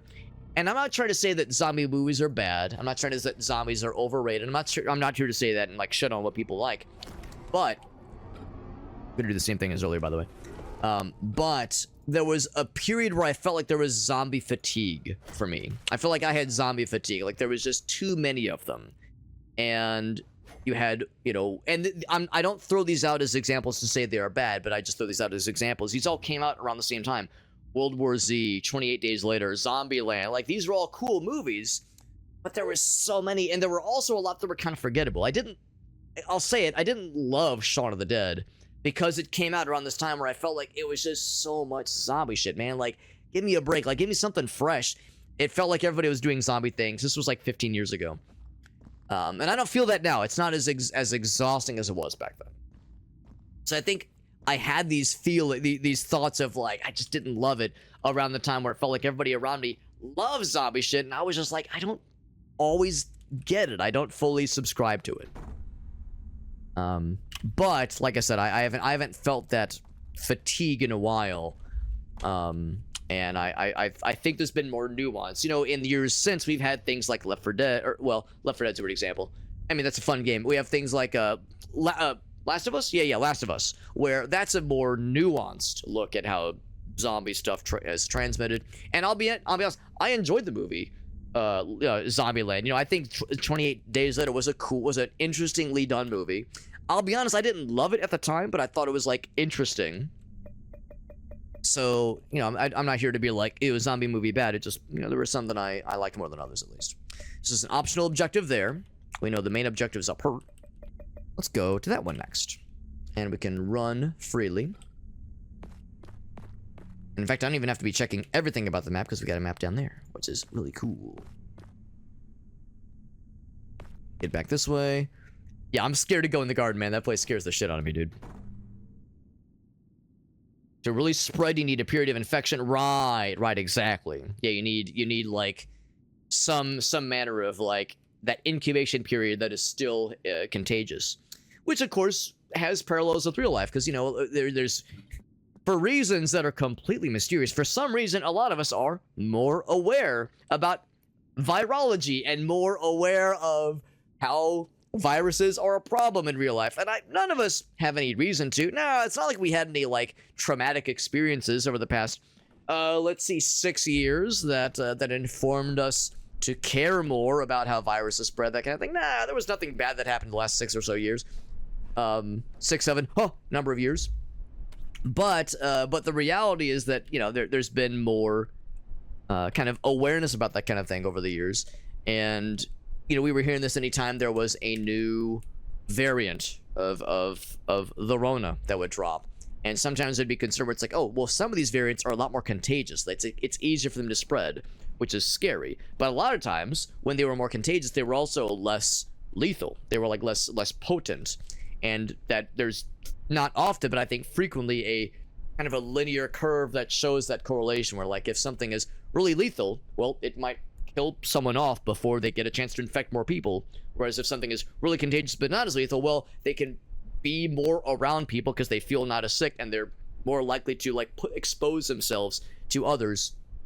So, you know, the doomsday scenario of something that's like mega lethal and also mega contagious, it could happen, obviously, but generally speaking, you know, like there's usually some kind of trade-off there. Now, you know, the doomsday thing could happen. I mean, fucking COVID sucked. It was fucking awful. Lock to the other side. But it seems like the general consensus is that it's not always, you know, we're not always like a hair's breadth away from getting to like the big scary one. Yeah, measles, smallpox, right? Yeah. Forbidden Soldier. I know of that one, Zabatsu. No, I've not played it myself, but that one's on my radar for sure. Let's go this way because that'll take us towards the objective. Crack it open. Something blocking from the other side. Ain't that some shit? I guess oh no, I had not already checked it because we know that yellow means it's lorked. Well, the only thing to do is I could pop into the garden and be scared, or we could head up to this little north area. Let's do this. I'm going to. I said I wasn't going to save scum, and I'm mostly sticking to that. But I am going to save, and I'm going to check this door of the garden to see what else is out there. Elect a zombie. See if they can fix our. Oh, there you go. There you go, Cat Mama. What's the worst that could happen? I like how you think.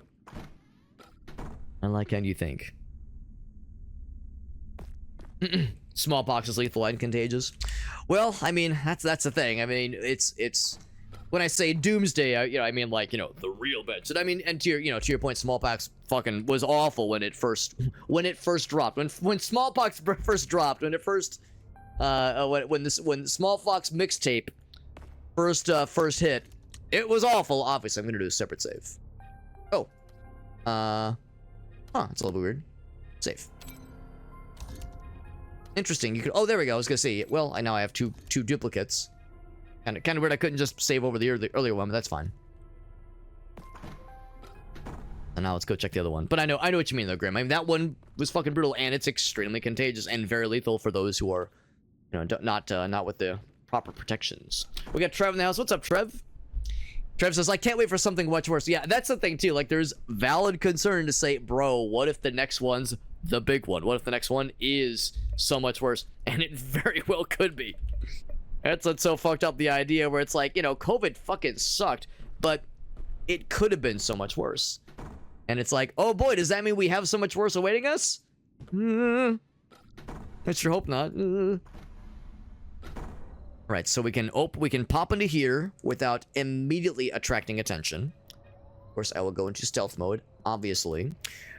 I would really rather avoid combat here, but if it's possible to explore, there could be like stuff to steal. There could be like loot to gather. So I'm gonna sniff around, and I'm gonna be sneaky. And if I get seen, then I'll feel silly. Yeah, there's areas down here to explore.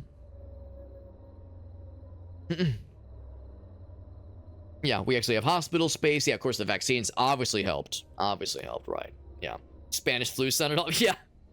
It's funny because, like, I think a lot of us heard some of the, like, little tidbits of like, journal entries, you know, the stuff written by people who experienced the Spanish flu back when the Spanish flu first dropped and how awful it was.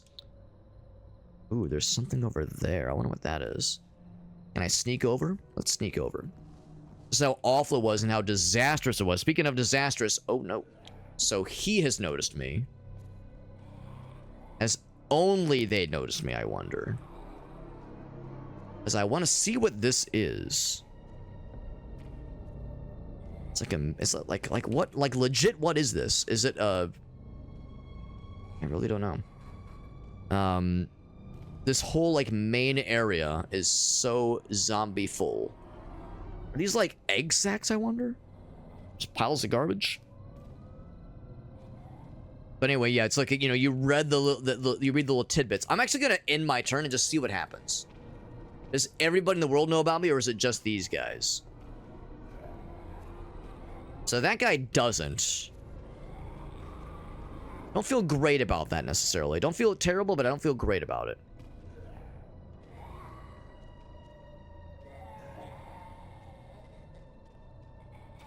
If I take any, like, actions around that guy, he might snap too, and if I fire my gun, the dudes that are, you know, just kind of chilling will become unchill. It's like, it's pomegranate. It does kind of look like a gray pomegranate, yeah. But anyway, just to complete the thought, no, the idea of, like, when people went through the Spanish flu and how familiar it sounded. You're reading the anecdotes and the observations from people experiencing the Spanish flu pandemic, and you think, like, yeah, during the COVID vaccine, like, so many of the things they were talking about, like how shitty it felt to socially distance oneself and being worried about your loved ones and being worried about if there's enough, you know, medical stuff to go around and our hospital is going to get overrun. Like, all the things they were worried about in the Spanish flu pandemic were a problem for us in COVID, and it was like we're reading these little, you know, journal entries from people who went through it. It's like, yeah, we're feeling that right now, man. So even though so much time has passed, how much these things unfortunately stayed the same. Right? Yeah. Vaccines being effective. Yeah, for in some circles, that's more inflammatory statements. I know.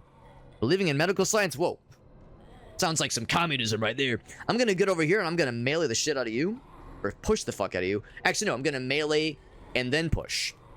I'm gonna push it real good. So, stab. And then stab. And then I don't have enough juice to kill her necessarily, so I will go for the pushies. Get her nice and stunified. Well, no, diagonal movements are more expensive. I don't think he can get to me this turn. So I will stay here.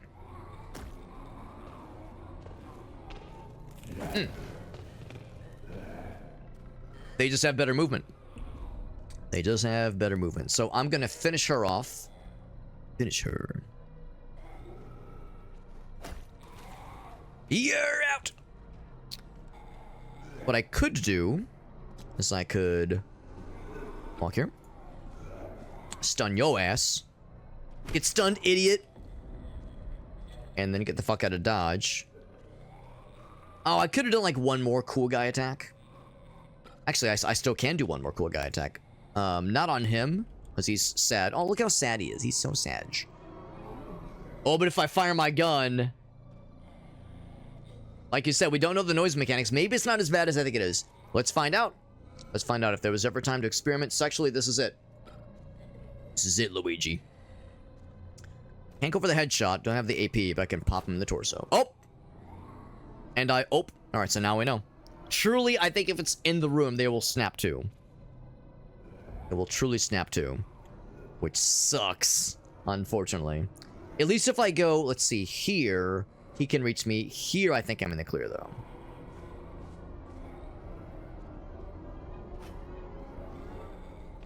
It sucks, but now we know.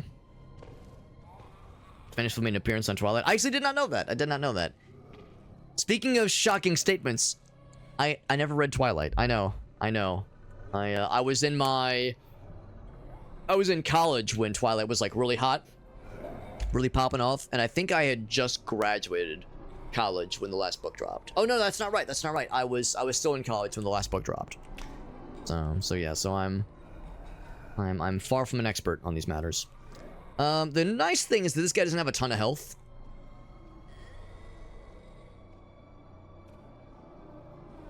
I go here and do that same pushing mechanic kind of thing. This guy will still not be able to reach me, and I can still probably have time to turn around and pop him. I think we can do this. I think we can do this. I would say at the rate we're going, we might be able to handle this combat with minimal resource minimal resource loss. You know, I think I'm actually just gonna give my attention to this guy, so I'll give him an extra stab. Stab? Yeah. Yeah. And an extra push. Push it real good, yep. And then I will end my turn here. Oh, and he's bleeding out. He actually... I don't think I have to worry about him. I think he's on the way out. Now, I do have to worry about you. I could do the push thing here. Or I could just fucking pop him. Yeah, if I do the push whole... Like, that whole thing, like, all that jazz... Fuck it, bro. Just fucking pop his ass. That's... Yeah, the minimum damage is enough to kill. It's a 100% chance. Pop his ass. I could then pop any of your asses. Pop yours. We have so much ammo. We might as well make use of it. She will go to approach. I don't think she can do double diagonal. And yeah, he's just gonna bleed out, I'm pretty sure. Yeah, he's out. I am such a dumb. Every time I'm like, they can't reach me. I am very smart at video games. I'm very smart. So that's annoying. What I should do is reposition you to there. And then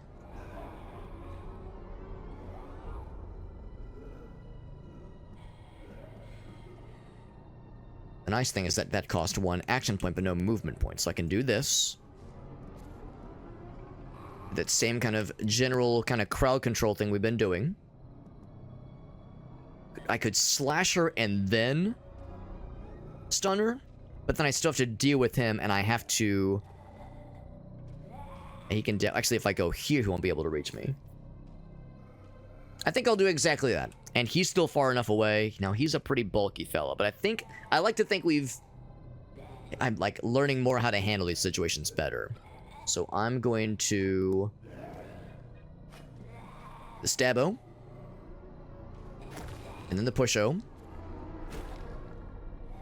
then I'm going to move as far away as possible.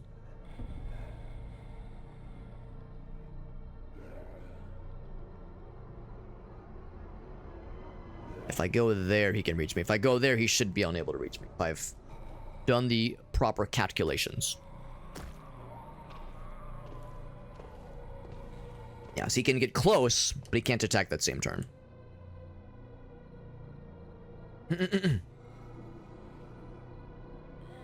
Problem is, that guy actually moved up quicker than I thought he would.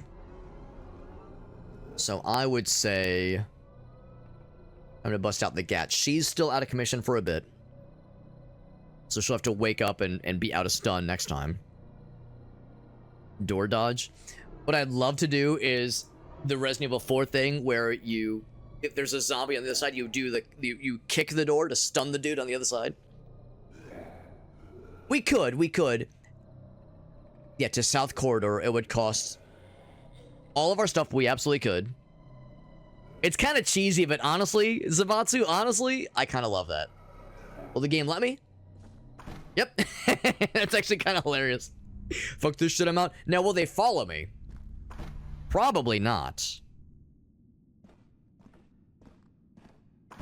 They probably won't. So Zabatsu, on the one hand, it's a little cheesy. It's a little scummy, but it's also very funny. And that is more important to me. Being funny is much more important. So let's see. It is. I'm a doofus. Which door was it? Was it this one? Yeah, it was that one. Okay. Oh, that's where there's like a little floating door. It's like, what is that? It's just the doorway. That's what that is. It's intended, Alex. It's intended. You're not wrong. You are not wrong, my friend. Like, on the one hand, I try to, you know, really be mindful of these things and not, like, be extra scummy. But hey, man, there's no scum here. This is just how it goes. This is just how it goes. They wouldn't give you this option if it went against the grain of what the devs were hoping for. So that gives us plenty of extra room to maneuver. That's right. Because I was thinking the same thing. I was thinking, like, oh, maybe I'm not allowed to move. And let's be real, probably for, like, some boss battles, you probably aren't allowed.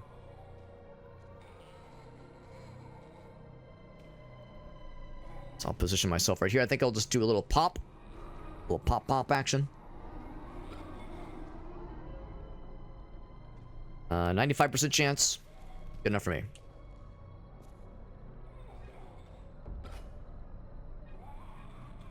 I'll end my turn here. I can very easily drop her ass. Stab.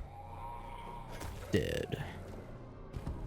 Now can I get to that point and begin my usual pushification strat? No, I cannot. If I go here, he can definitely get to me. He's gonna be coming at me just as the crow flies. So on the one hand, I was like, I was gonna push him against that thing. Go here.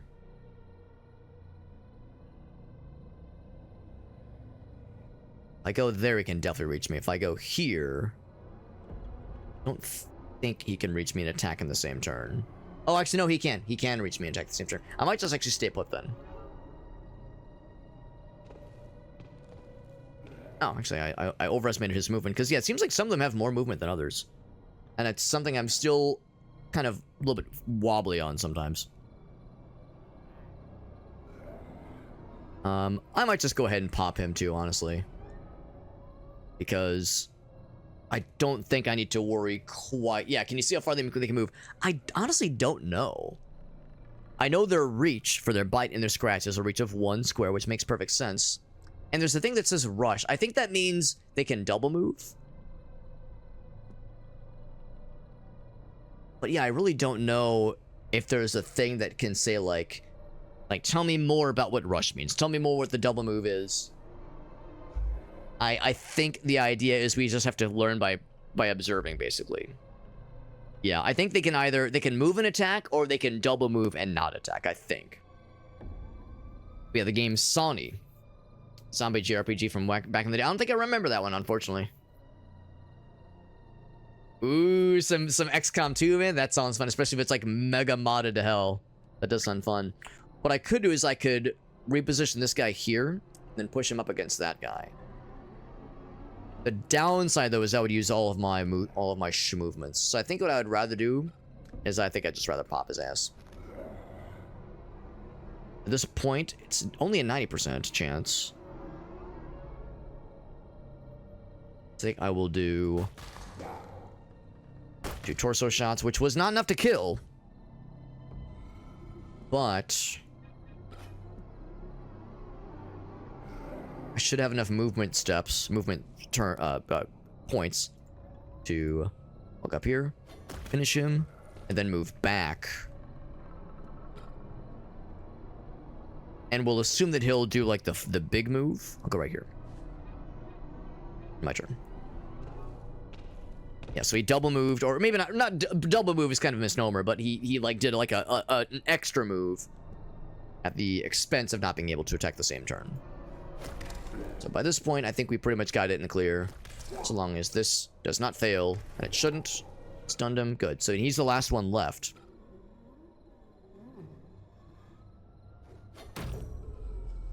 He's bleeding out. He is a done deal.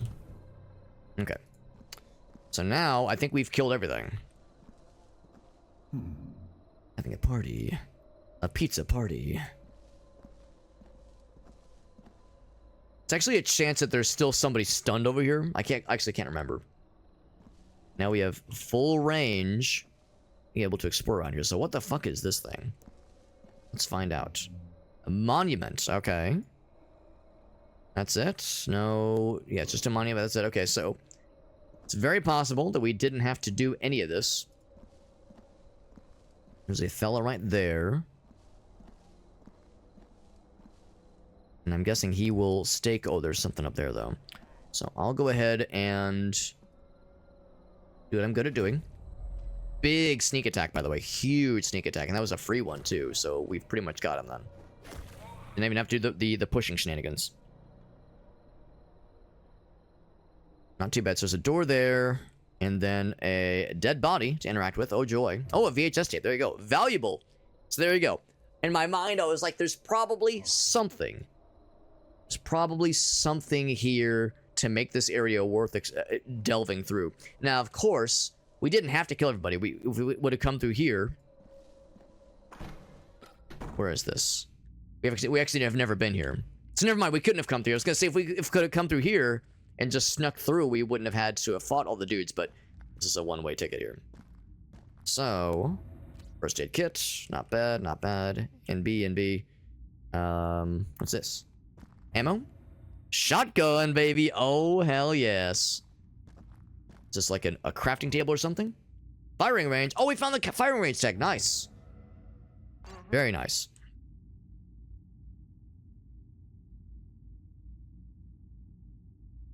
So maybe that is our true reward, is maybe getting a shotgun a little bit earlier on. That's sick. That is sick. So I think I'm clear to run around now. Pretty much freely. Yeah, none of the zombies appear to have dropped anything. It seems like maybe it's not that kind of game where, like, you know, Resident Evil, you kill the zombie, they drop some money you can use in the shop. And it might not be that kind of game necessarily, but astutely watching for extra areas like this that might pose a combat challenge but give a nice reward for doing so is pretty neat. So let's go back to that south corridor then. Back this way. Is it a shrine to Persephone? Yeah, I still like the pomegranate theory. I like that one more. Sounds good, Cat Mama. Thanks for hanging out with us, by the way, Cat Mama. I appreciate you. Appreciate you hanging out with us and also commiserating on, you know, the reality of our surroundings right now. But we appreciate you popping in. So it's this one down here. Yeah, that's it. The reality of our leadership, if you want to call it that. It's unlocked now. I'll still enter with sneak. There we go. This was a Dungeons and Dragons game. I would say we enter with weapons drawn. Fire hose. Can I use that as a melee weapon, like whip it around and try to trip up zombies? Does it work that way? I do see a shoot gun, by the way. Anything over here? There is an honest to goodness firing range. It's kind of cute. Alright. Freedom and wheat, boys. Tell me I get like 1,000,000 of these things. Shotgun. Hell yeah. Now we're talking. Find the shotgun. Achievement unlocked. Now I only get the one, because the other ones are locked. Even though we have the key, it is just a key, not like the key necessarily. We don't have a ton of ammo for the thing, but we do have it, which is pretty sick. I like how it takes up 2 slots. That's kind of neat. Safety is truly its own reward. You're not wrong. You're not wrong. You are not wrong. Safety is its own reward, and having a badass shotgun is also its own reward, I would say. All right, well, only one way to go, and that is up that way to the truly the only door that remains. We did take a hit earlier. Can I go back into the little bonus room, fella, over here? Yeah, I wonder how often we get to utilize the water cooler. I mean, surely there's like some limit to the number of uses, right? I'm not complaining that we have many uses.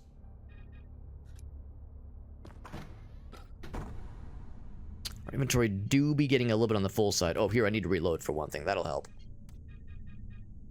Okay, reload with shotgun ammunition. I'm guessing there's different kinds of ammunition eventually. Can I combine this guy? Nope, it's still too full. Can I combine these? Cannot. There's no combine option for those guys. All right. Is it a spread or big damage? Good question. Yeah, we'll have to find out when the time comes. Of course, we'll be saving that for like big scary boys. Be saving that for like the real big scary boys because it's only a matter of time before that becomes an issue.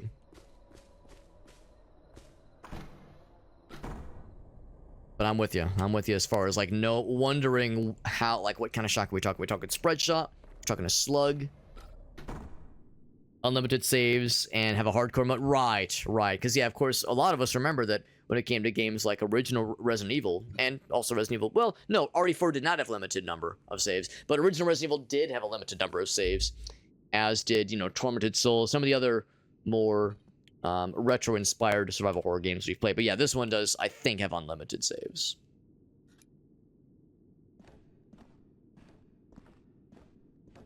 So now we're going to make our way towards the main objective. The real shit this time. Real shit. It's going to be this one right here. One door the truly only door we haven't checked this whole time. Alright. Zombino right here. I already got the knife selected. There's a second one right there. So when I initiate combat with this individual...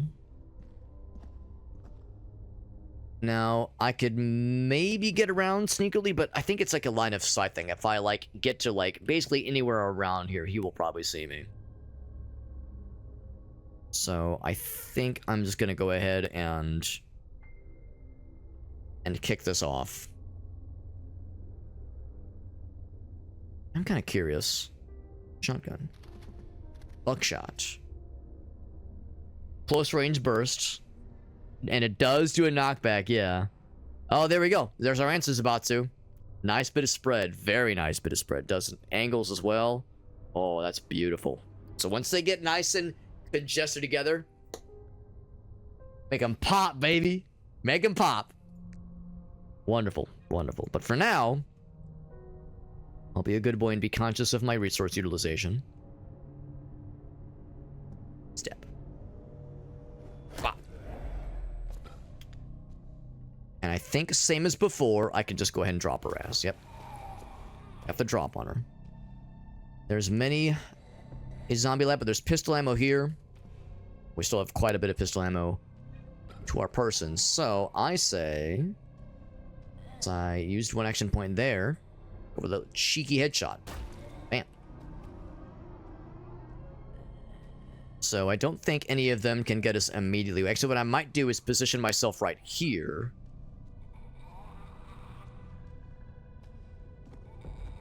Because they will try to funnel in, and I can push them against each other nice and easily. He will have to take the long road. Actually, he might try to go that funnel route as well.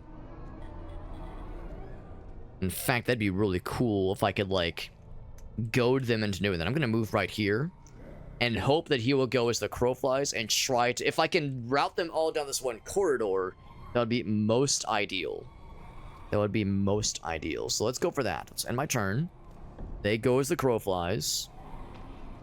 Oh, damn it, they're being smart. God damn it, I didn't want smart zombies. I wanted brain-dead, dumbass, shitlord zombies. Oh, well, that's okay. We're still in an okay position here. Wouldn't you know it, zombies with tactics? What kind of game is this? You're telling me this is a tactical strategy game with turn-based mechanics and tactical gameplay? What the fuck? It's so cringe, bro. What the hell? That's right. The paintball judges were pissed. I was trying to conserve ammo, bro. What do you want to do? We got Farsight. He says, that's right. survival horror, but turn-based.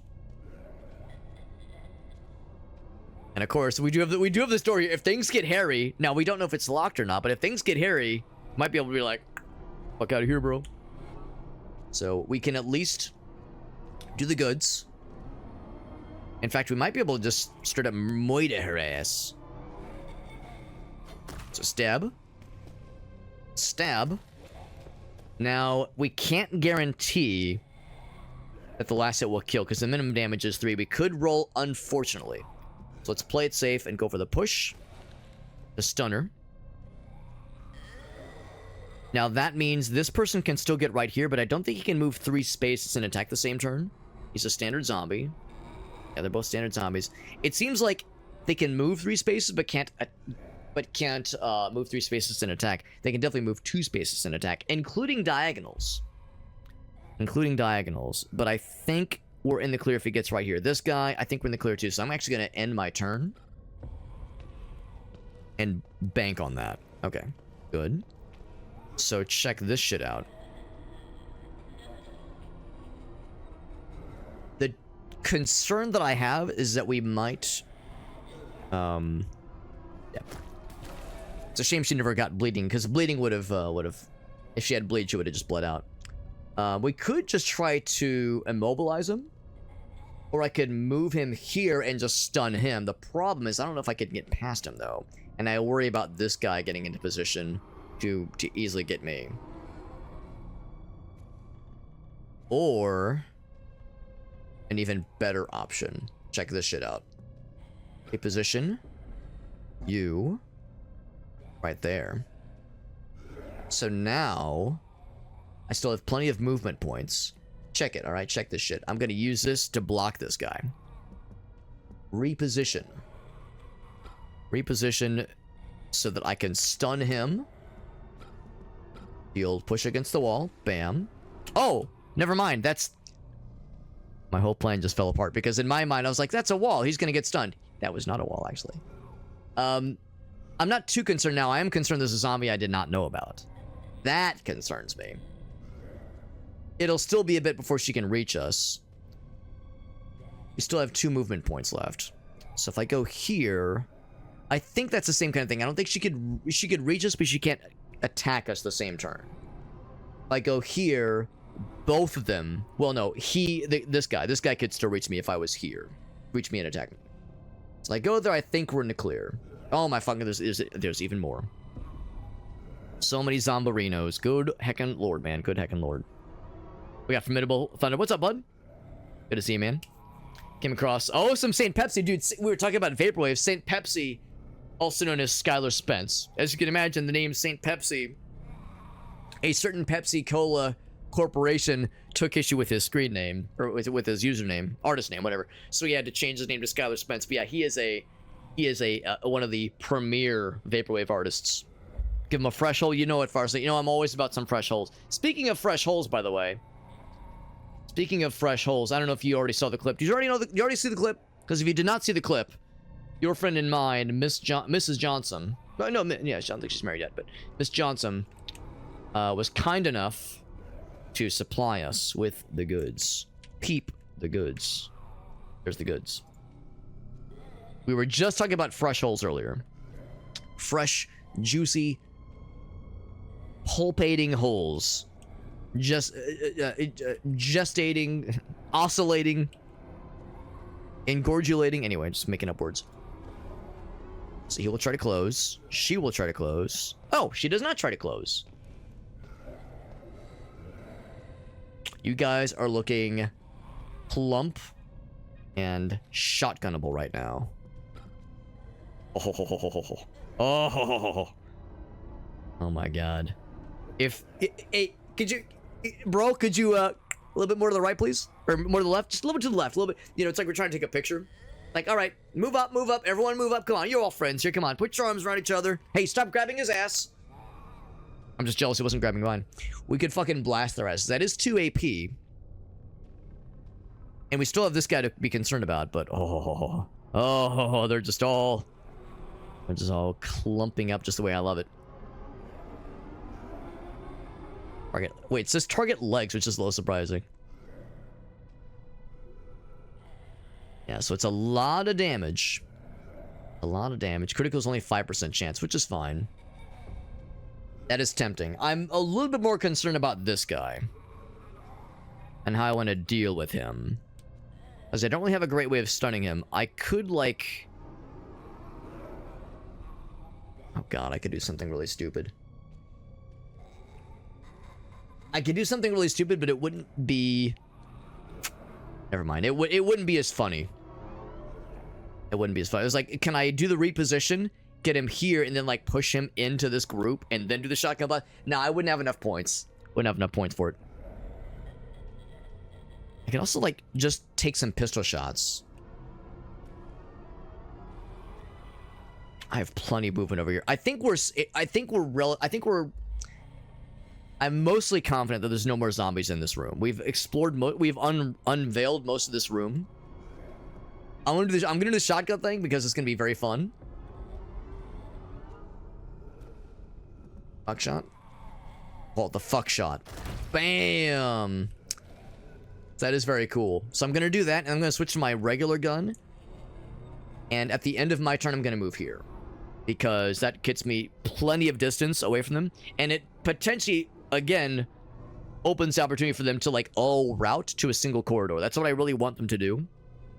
Is to lunch line in a nice little narrow corridor like that. Unfortunately, the zombies so far in this game have actually been quite smart and know to swarm around you. But I'm gonna hope that they'll take the bait by moving here at the end of my turn. However, I would like to shoot somebody. So, I don't have enough AP for a headshot. That would almost assuredly drop her. It's not guaranteed. Oh, he's got a shit ton of health. Not guaranteed to drop her, but it's a pretty good chance. I'll take that chance. It was enough. Cool. Dropped her ass. We still got plenty of ammo left. There's more ammo on the table if you want it. Let's reposition. And try to lure them into my trap. Try to activate their trap card. He will probably go to the right, unfortunately, but I really want them to go take this corridor, man. Let's see. Let's see what happens. He took the bait. Good. He masterfully took the bait. Oh, that's what we like to see. Oh, mamas. Because now I get to do some stupid shit. And I like stupid shit. I like that a lot. And push his ass. I can push it real good. Chunk. And of course, what I could also do is... Now, the thing is, I don't have that much ammo for the shotgun. I can't be popping off that much, but I sure want to. There's a guy named, Oneotrix Point Never. I've never heard of that person before. Never heard of that artist. I think I'll be a good boy for now and not take the shotgun bait as fun as it was. I will move up. I will stabify. Oh, stab. Yeah. Then I'll push. So he's nice and stunned. And then I'll move back. He will not be able to reach me, and he's out of commission for a bit. So we're trying to, like, do some crowd control, and I'm kind of hoping they'll, like, kind of cluster up more. Which allows me to do more goofy shit like that. So he double moved. He smartly did not take the bait, unfortunately. I can just straight up kill him. In fact, I don't even have to move for that. I can just go. There you go. I was thinking it might take 2 hits, but it only took the 1. Beautiful. So, yeah, by this point, I feel like the advantage is fairly confidently known. Now, if I go there, that takes all of my attack, all of my movements. And that does allow him to very easily get to me to attack me. So what I might do is, I go here. He could go, yeah. I think he could get to the square, but he couldn't attack me from there. I think I might not attack him. Actually, what I could do is I could just shoot him. He's got a lot of health. Got a lot of health, and I have a pretty good amount of pistol ammo. 90% chance. I'll take that chance. I missed. That's fine. It's not the end of the world. I think the main thing, though, is that I'm ready here. And if he decides to take the bait and go this way, I could do more stun shenanigans. Or he'll take the long way, and I've got plenty of time to deal with this guy. I think either way, I've got the advantage. Yeah, not quite as juicy as I was hoping. I was hoping he'd go one step more that way. This still works out, though. Good position. Boop. That's basically me taking him, like, shoving him, basically, because our guy's like a big beefcake of a man. We can just bully dudes and knock him around because we're such a beefcake of a lad. Now, what's the word? What's the word? Like a swashbuckler of sorts, all about scuffing. Push his ass. He's nice and stunned. And I do have plenty of other movement options. So we will walk that way. I could just walk back, but I'm concerned he could still reach me from there, so I'll just walk this way. He definitely can't reach me from there. Made a nice little roadblock for him. There we go. That's what we like to see. I think I'm just gonna walk up. Gonna kill this guy to death. Then I got 2 left, so I'll give him 1. Nice critical and bleeding. Not really necessary by this point because we got him against the ropes. Kind of literally because now we can stun lock him. Once we're in that stun lock, then we've got him right where we want him. Oh, that was cool. It was like a coup de grace. That was like crazy damage. Not complaining. All right. I think we're in the clear. I'm just gonna walk normally. That was actually not too bad. I don't think I took any damage. We used some ammo, so it wasn't, you know, completely resource free, but I think we did pretty all right. I tell myself I'm learning. And I'll say this much too, we're gaining ammo quicker than we can use it. So we will eventually get to that point where we'll need to store some extra stuff. Not always how it happens in games like this. Now, granted, I've never played a survival horror tactics game like this, a turn-based survival horror tactics game, but I have played survival horror games, some of which are more generous than others when it comes to resource use and resources that you get, ammo and health, that kind of thing. What's this thing? Another lore dump. There we go.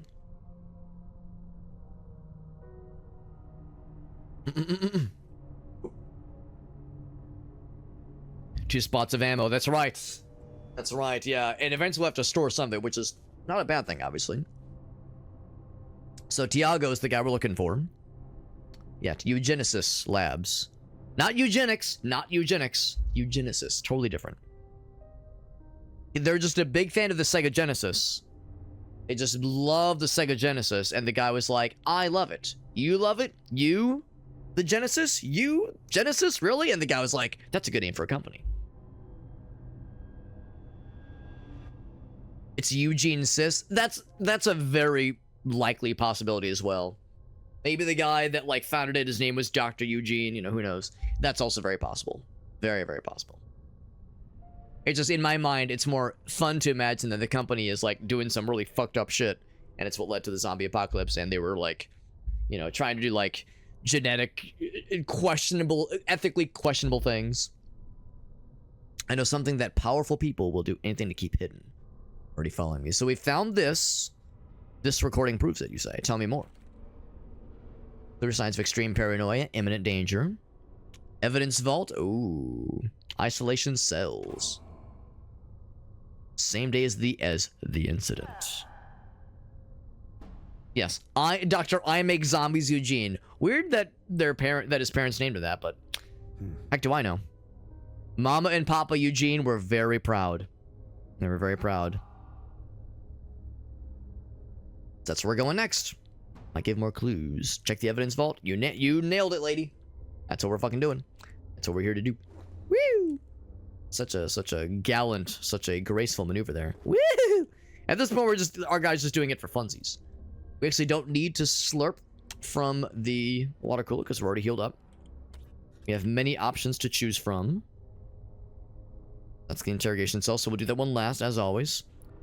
Oh, we actually have multiple things to check. In that case, I'll check this one. Hoist. The wrong one first, as it were. I'm about to begin. It's only a matter of time before we get our first range fellow. Now, this guy's a bulky bastard. That's the first zombie we've seen that has that much health.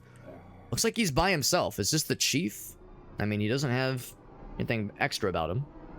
Like, stat-wise, at least. And the one I like so much reposition is action points. So check this shit out. I can just go boop, boop, boop, boop, boop. And then say, I mean, I could push him. The tricky thing is that cell may or may not be a walkable cell. So to really make sure I can stun his ass, I'm going to reposition him here. And then do the push. After I stab him once. Ooh. And then push. The stun. Now he's stunned. Technically, combat ends. Technically, because he is stunned for a couple rounds.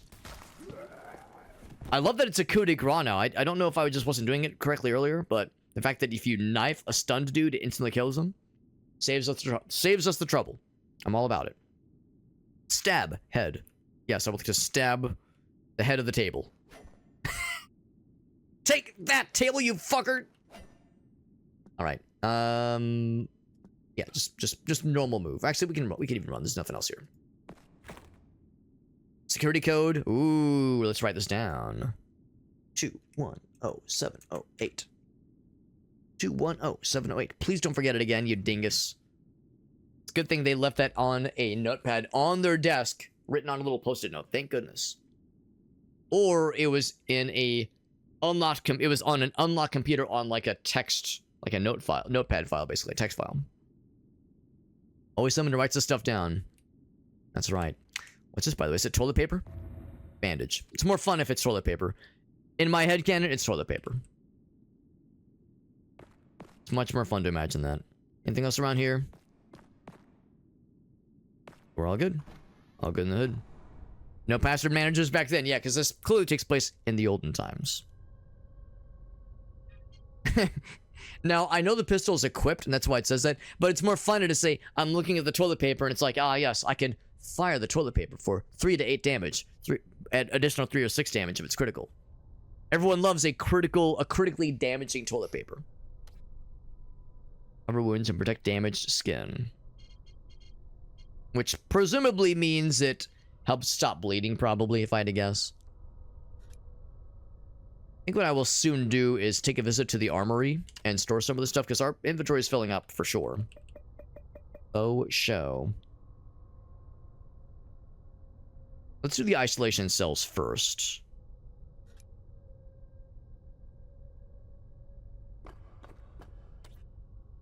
Wrong one. Because it's... Oh, it's just because my perspective is rotated, that's why. Oh, is it locked, though? Electronic lock. Going this way first, then. Day we go. And sneak. And crack it open. We kick open the door looking for trouble. Although trouble always seems to find us. I'm already in sneak mode. Good.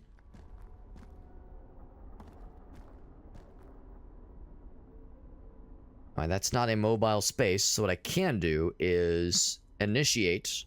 Now, actually, let's find out. If I stab him now, it will definitely do big damage. It'll do like, it can do like, I don't know if it's double damage, but when you stab from the back, when it's a backstab, yeah, surprise, it says right there, if it's a surprise attack, it does huge damage.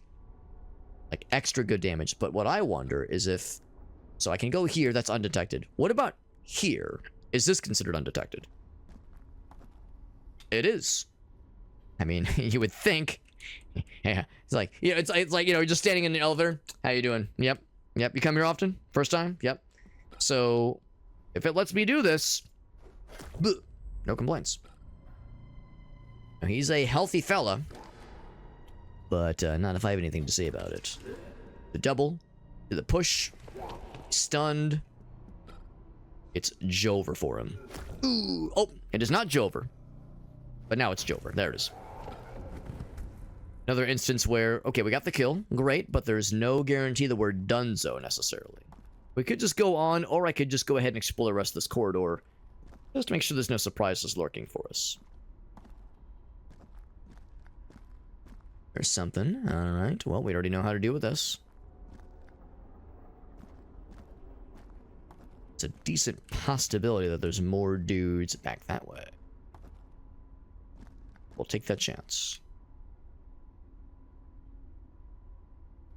Knowing that there is not, means I can just as easily do this, And let's add to the blood splatters. I see there's already blood splatters. Let's contribute some more.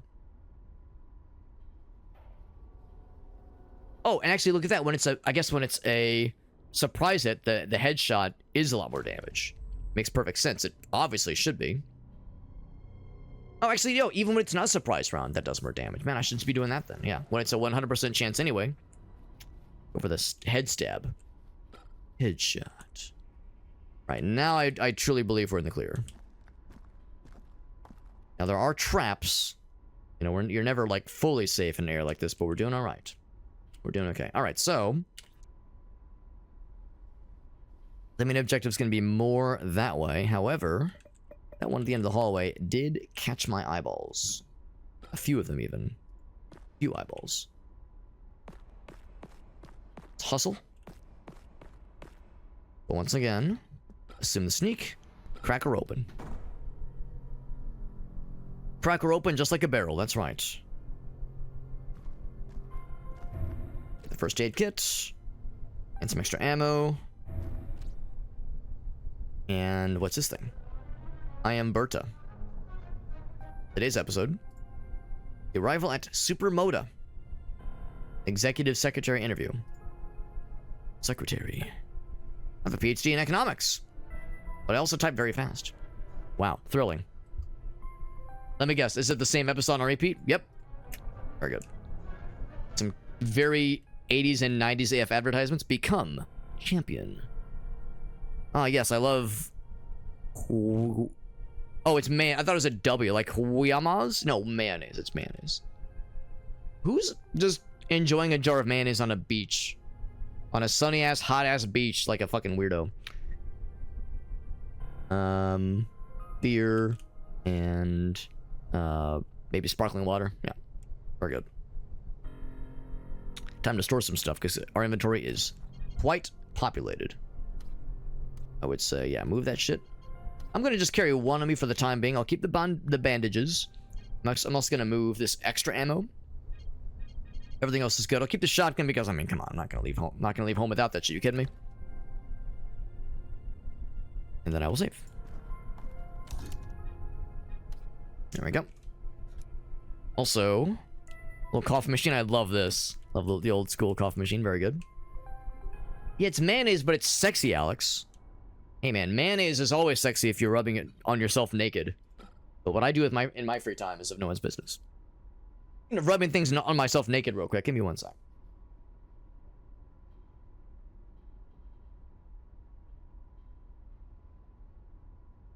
Just kidding. I had to grab one thing, but we're good. I know. I'm actually fully clothed. I know. I hate to shatter the illusion. I know. What a tease, Alex. What a tease. Not slathering yourself naked in some nondescript substance for my amusement. What's wrong with you, Alex? You freaking tease. Can't help it. Cucked again, he says. Mayonnaise is always sexy. I'm actually not a huge mayonnaise guy. And I think part of it is because back when I worked fast food, I worked fast food for 2 years. Worked at McDonald's for 2 years. And in fast food place, they fucking glob that shit on, like, the chicken sandwich and shit like that. So, like, because... And you know, every once in a while, I'd have, like, one for lunch. I feel like I got overexposed and just stuff with just too much mayo. I think a little bit of mayo, it can be kind of pleasant. But, like, too much of it, ugh, it's like a texture thing. I don't know. I think it also just reminds me of just working there and just how unpleasant it felt, so... it's something if there's an option to get my sandwich without mayo, 9 times out of 10 I usually go for it. But, like, you know, an aioli sauce, like, you know, if it's like nice something, then we'll talk. But if it's just the regular old stuff, I could, you know, like the fucking like Hellman's. I don't know. It's fine. You can have mine. You can have my share. Speaking of things I don't want, okay, now I don't know how. Oh, this is actually a whole ass corridor. I was gonna say, can I just like fuck off with all this stuff? No, we probably need to deal with this. Oh, wow. Oh, it's a... I wasn't actually sure what this was, but that's a door. And of course you can see right through it, of course. Of course you can see right through it. So no surprise around here, especially with her facing me. There's a... something there as well. Of course I can't see it. There may or may not be an individual. think it's just like a dead zombie. I don't think it's like an alive zombie. Yeah, there's like another shape in there, so there might be something else in there. Let's be mindful of that. It'd be very funny. Wait a second. Hold on. I'm cooking. Can I just, like, shove him in and then close the door? Just be like, you're in jail, motherfucker. I'm gonna try it. I'm gonna move up. And reposition. Boop. I'm locking you up and I'm throwing away the key. Boop. Fuck you.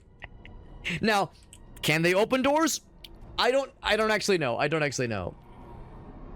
But that is very silly. Now, the downside, of course, is that now, like, this guy can very easily get to me.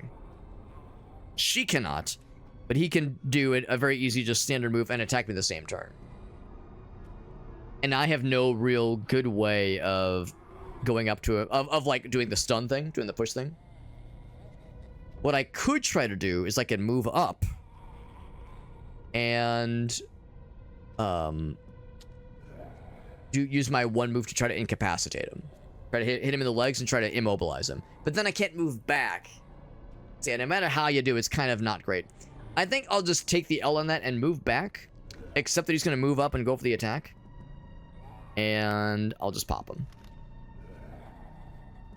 Just do a little extra damage dams. Because at least doing it this way means that, well, depending on who moves first, either he will... One of two things will happen.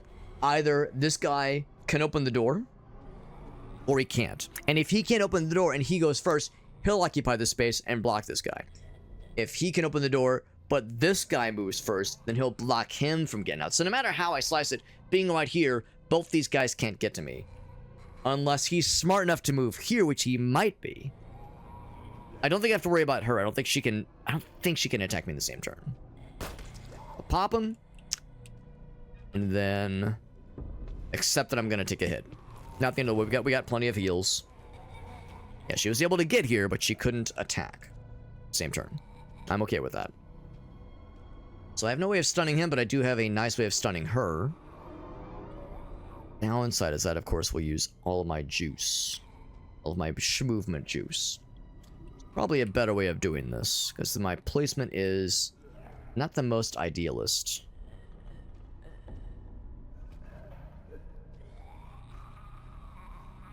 What I could do is, like, move here and reposition her to right here. Oh my god, I just had a really stupid idea. But I have enough actions points for this. I think I would. I think we can do this. So, reposition. It's an action point, not a movement point. And because... Actually, regardless. Yeah, I'll have 2 action points no matter how I slice it. And now they're both in position for the old, push him from behind. Pushing for the cushion, if you will. So she's stunned. And give you the same medicine. So now both of them are stunned. Now that is the extent of what I can do right now, but he can't get in here. And they're both stunned, so I'm going to end my turn. And as long as so this will be, this is kind of scummy, obviously. It's a little bit skeevy. But so long as I make sure that I have enough juice. So I think she'll have to, I'm pretty sure on this. I'm pretty sure she has to spend her turn coming out of the stun. So I think I can stab him twice. And then push him at the end to re-stun him. But now I have to focus her next round, so I'll move here. In my turn. So she snaps out of it, but she doesn't attack the same turn. Just to spend a turn coming out of the stun. So do the same thing to her. Attack her twice. For the push. Just juggle them, just back and forth, just kind of ping-pong back and forth. Whittle away their health until they're both dead. It's a little scummy. You know, it's not the most exciting thing to see. In an action movie, that kind of thing. And also, I should be going for the head. What am I doing? Not going for the body. Or going for the body instead of the head. Head is more damage. Good. Let's walk here, and I will actually end my turn. I want to make sure I get it while the getting's good. Oh, stab. Head. Yeah, I should always be stabbing for the head if possible. Yeah, for some reason, earlier it seemed like stabbing the head was the same amount of damage. I think I was reading the wrong thing. So in my mind, I'm just defaulting to the torso, even though that is not how it should be. Now, let's be real. Unless there's something I need in there. Oh, there is something. Okay, there's shotgun ammo. I would really like that. In that case, I am going to. I'm assuming he can't attack me through the bars. Out of reach. So if I can't attack him, he can't attack me is probably how it works. Yeah, out of reach. Okay. So I'll end my turn just to get my AP reset. And then I will open the door. And I will, yeah, just kind of looking around. I don't see any zambonis. We're actually out of combat right now. Technically, we're out of combat because he, for some reason, has not detected me, which is a little surprising. You'd think he would have, like, still remained aware of me. But the fact that we were able to kind of lock him away, especially with how tanky he is, was actually very pleasant. So go for the head stab, good damage. And then, because I have a couple extra rounds. Actually, I'll have to do 2 pushes. So let's do the first one now. Oh, never mind. I guess that space. Okay, so I guess they can't occupy those spaces. Well, never mind then. Coup de grace. He's out of there. It's a little surprising. I just assumed those were spaces you could walk onto. Are there more dudes around here? Am I a bad enough dude to save the president's daughter? Nope, that's just a dead guy. Shotgun shells! Shell, yeah. So I say to that. I like how he has got that red barrier around himself to really indicate that, yeah, that's a strong zombie. He was a little scary. I mean, he didn't have anything ability-wise that was overly concerning, but very tanky. Very, very tanky. Now, that we might not be done with combat in this room. There's still plenty of room left. This is a pretty large corridor. But stay in sneak mode for a little bit longer. Another valuable? I like how it's always next to a wrapped-up dead body. I can make use of this. Oh, it's a dead body and a garbage bag. That's a very easy Halloween decoration, by the way. If you want to do, like, Halloween decorating on a budget, just save, like, some milk cartons and, like, I don't know, old, like, soda cans and shit like that, and just arrange them in the shape of this, you know, like, soda bottle up top, and then, like, 2 milk cartons, and then 2 milk cartons, and then, I don't know, maybe 1 milk carton, and then, like, wrap it in a plastic bag in this shape, like a garbage bag in this shape, and tie them off, and it looks like a convincing dead body silhouette right there. So easy Halloween decorating on a budget, and or, you know, if for some reason you know that the cops are coming over and you want to fuck with them a little bit and maybe get brought into the station, if you want to give people the what for, there you go, man. Shock Value says, anniversary's tomorrow. Ooh, man, close one. Congrats on remembering, Shock Value. That could have been dangerous. Congrats on not getting in the doghouse, my man. That is presuming that still gives you time to, you know, to figure something out. Maybe a little bit last minute, but, like, nah, sweet. I didn't forget. I never forget. What a stud. What a mega stud. We can move about freely right now. Anything else in here that I've missed? Nope, I think we're all set. All set. Is there anything here to interact with? Nope, okay. Nothing else there. All right, so as far as options go, that, of course, is going to be the main one. Let's check some extra rooms then, shall we? Sneak. It's locked. It's locked. In that case, I will go with this next one. Seems like you don't have to select sneak before opening a door. It seems like generally if you open a door, you don't, like, make noise if you're... Actually, let's find out. If I open the door, not in sneak mode, I still enter undetected. I just have to make sure I select to sneak before I start moving. There you go. It might be misinterpreted. That's right. Maybe it's best not to fuck with it. Now, I think we learned when zombies are EP, when zombies are EP, you can move about and even attack, in melee at least, without fear of repercussion. So if I get around her in prime position for sneak attackification, I can do it. There's no one here to stop me. It's like, no, I could try to like go for the interact, but that guy's blocking me. So yeah, so I'm going to go for the stab. Yeah, it's really, there's just no reason to knock over the head. Stab. Now the downside is I don't have as great of a push him into like the wall kind of thing. I could just reposition him here, and in fact, I think that's the play. The play is reposition you. You're out there. You. There. You. There. Is he not movable? Reposition. You. I guess he's not movable. That's a little surprising. I wonder why. Is there something special about him? Just a zombie. Maybe because he's like an enhanced zombie. He's got that red outline like the guy earlier. Be nice if they were to tell me, like, tell me why. Yeah, for whatever reason, you can't move him. Maybe he's technically immobile? What about...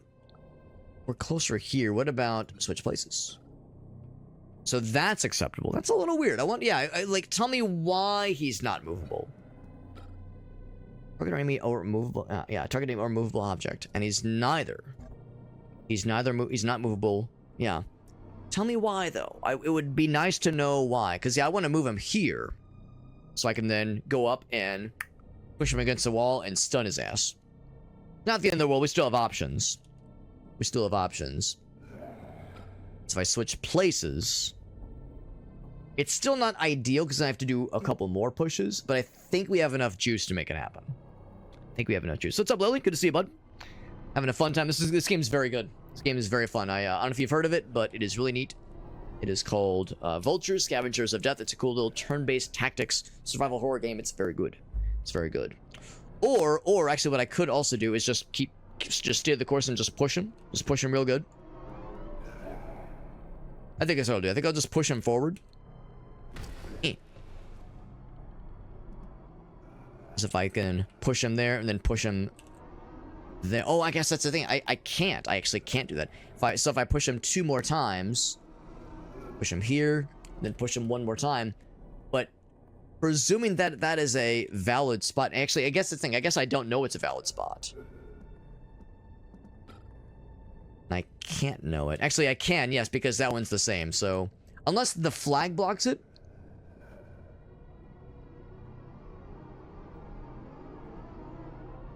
Maybe I should play it safe.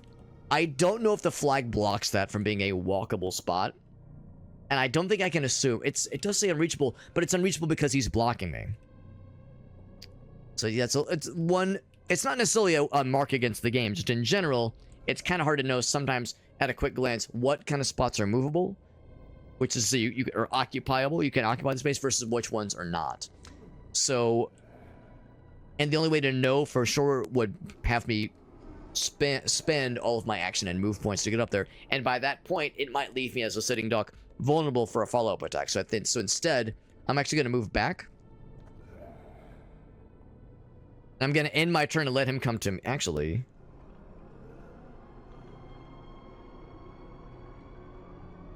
at position there, he can still attack me. Yeah, I'll just stay here. Because now I can move here. Surely now he's repositionable, right?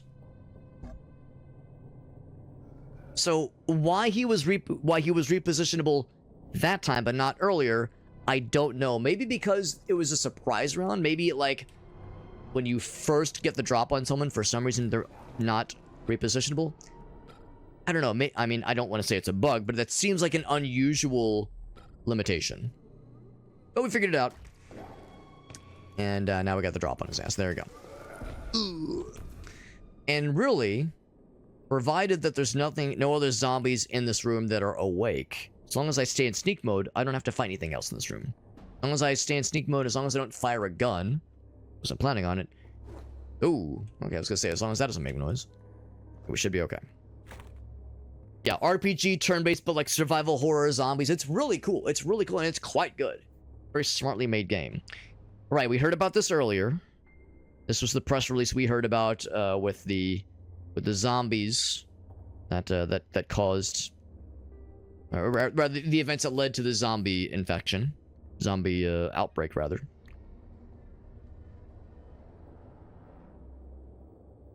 Except that at first they say no toxic agents have been detected, so it's probably fine, but face masks are not a bad idea.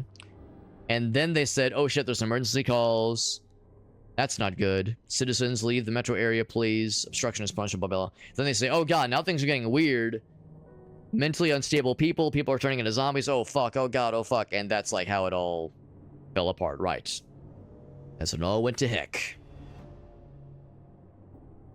Keep an eye out for other interactable objects, but also, ooh, yeah, that makes me a little bit nervous. It's like, I hope I'm not making noise by doing that. And sure enough, that is a movable spot. So yeah, if I would have continued by pushing the guy forward, that would have potentially put me in a not so great spot. So I'm glad we played it safe there. That was the right call. There's another sleepy boy. I don't have to fight him if I don't want to. There's anybody awake, and I think I'm even able to just like move alongside them. Even like move in front of them, I think, as long as I'm sneaking it should. Oh, except he's awake. We got one more. I'm tempted to just let him come to me, honestly, because I can't close the gap to get to him in any way, shape, or form.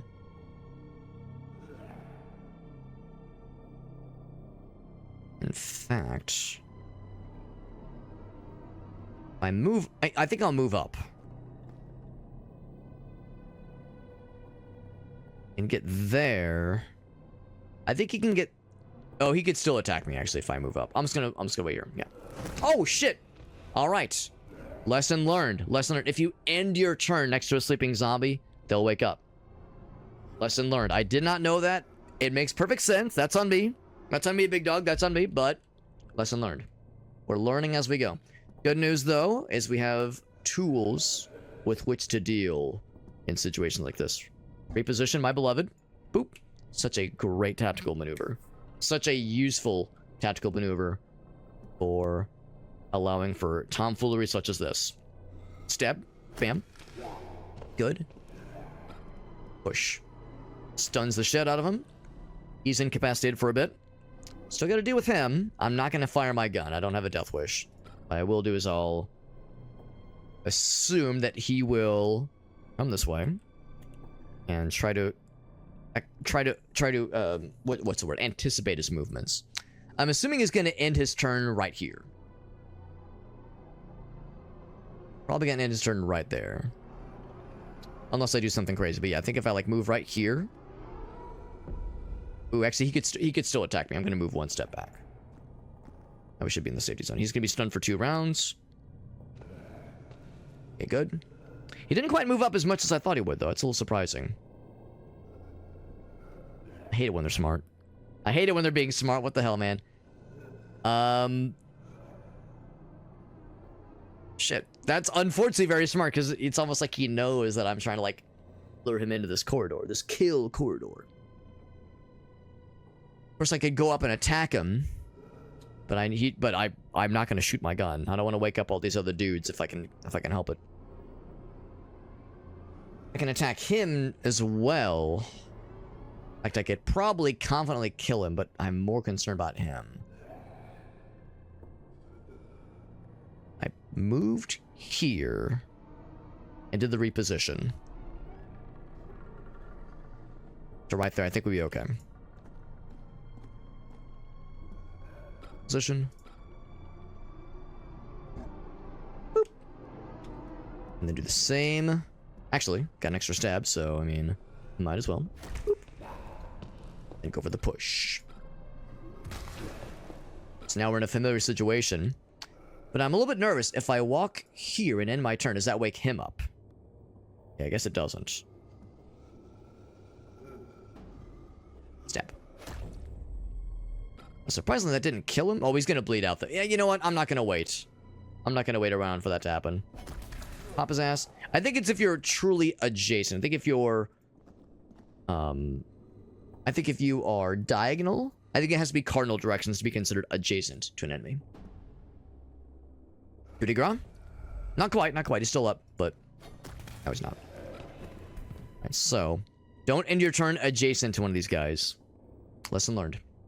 Lesson learned. I will take the ammo. Weird roundabout way of getting that, but sure. Door there.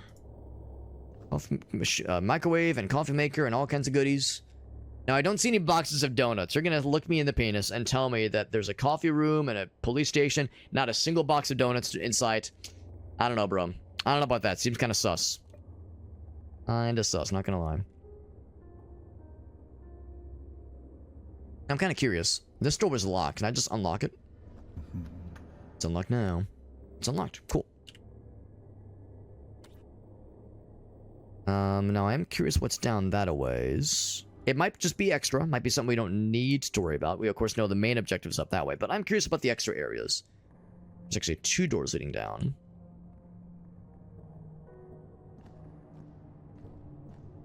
I think I can successfully sneak by and not wake him up. Probably. I'm not ending my turn next to him, so we're okay.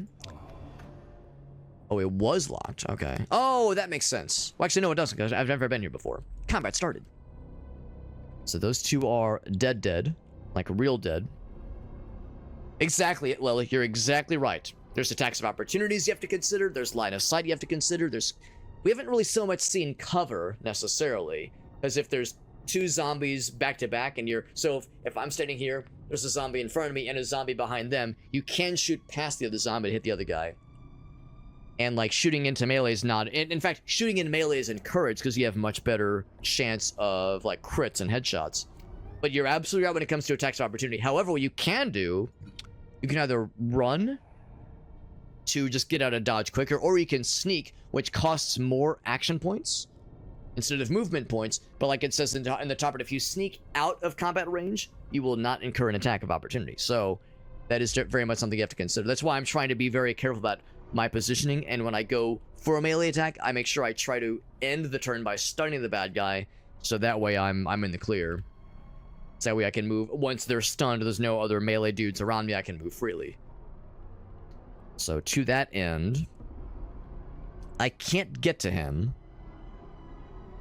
I can't get to him from here. What I can do is get there, and that will position me well for a push. I want to commit to that, though. I'm assuming... Yeah, I see. Do that one. Are there more baddies? I can't know for sure until I commit to coming right here. Are there more baddies? There are. He probably has eyes on me. He might not, actually. Looks like he's facing... Oh, wait, no, he is facing me. Okay. Neither of them can reach me, at least. But this does become a little bit hairy of a room with how close quarter everything is and how much they've already been made aware of my presence. So, we position you. But first I'll get a cheeky extra attack. Headshot. And push.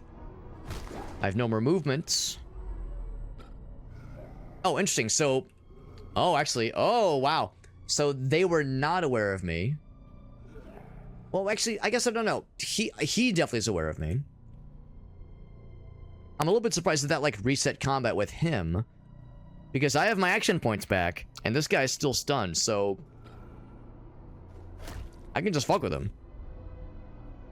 I can fucking murder him entirely. I'm actually gonna move back. Right here. Just want to get out of his line of sight. Let's see if he moves up. Yeah, we know he's seen me. That is no surprise. They have both seen me. Okay, I kind of figured. Keep track. That's right. Before you do fireball. Smart. Spoken like a proper tabletopper right there. Like a proper tabletop gamer. Lily's over here like, the shit I've seen, bro. Oh, fuck, man. The shit I've seen, the fireballs I've seen incinerate friendlies and enemies and innocent bystanders alike. Fuck, man. I don't want to think about it, bro. I've seen some shit. Now, as much as I want to move up and fuck this dude up, I know this guy is hot to trot behind. If I get right here... Oh, actually, I could block his ass. I could do a cool little gamer move. Now, the downside... Let's think about this. If I get here, reposition, do one more move, and then... Well, that's the thing. I can't push. What if I got here? That's 2 movements. I reposition him to here if it'll allow it. And I can do the 3rd move there. Let's try it. It's a hard edge. It's a hard corner. Actually, well, no, it's not. Well, it kind of is. It may or may not be a hard corner. Sometimes in grid-based games like this, there's like soft corners and hard corners. This might be considered a hard corner, which means I might have limited ability to move this guy from here to here. Let's find out, though. Let's find out. Let's not assume the worst. It's doable. What I was worried is because this is if this was considered a hard corner, I might not be able to like do like a weird fancy movement thing around a weird corner like that, just because that's kind of a sophisticated movement. It'd be one thing doing that here because there's no like hard corners impeding me, but here there kind of is. But knowing that the game is not that strict about it is actually kind of nice. So now, in my last movement, I can go ahead and just do a for freezies, for funsies attack, and then push him as my last attack point. Now he's stunned and he's blocking this guy. Unless he can like vault over him. We haven't seen it yet. I'm pretty sure we're in the clear. He's stunned. He can't reach me. He's also bleeding out because I did bleed him. So I'm gonna do one of these. Pop him. And now, what options do I have? There actually could be more bad guys behind him. Yeah, Lily's seen some shit. That's right. Lily's seen some shit. I don't blame you. Yeah, I haven't played tabletop in a while. I've done many years of tabletop gaming, but there are like years in between, you know, months and years in between. And it's been about a year since I've been out of the game, out of tabletop games, but I've done a decent amount of them, and it's always a good time. Might be streaming for a bit, probably another half an hour. It's getting pretty late, but we'll go for another half an hour or so. I'm having a fun time. I'm gonna see if I can at least beat this level. See if I can at least beat this level. It would be nice. It'd be nice to have. Not the end of the world if I don't, but it'd be cool. What I might actually do is I might back up a little bit. Sorry, I keep hiccuping. I might back up a little bit and just draw him to me. Because if I walk, say, right here, I think he might still be able to attack me if I go there. But if I go here, he definitely can't reach me. Diagonal movement is weird for the enemies in this game. Sometimes they're able to kind of shift around with diagonal movement better than I think they have and still be able to attack. My reasoning is that I could push him a fuck ton, but I wouldn't be able to push him against any convenient walls. I could do one push. Well, I think I have to move up. Do one push, move up again, do the rearrange thing, do the yeah, you know what? Let's just move out.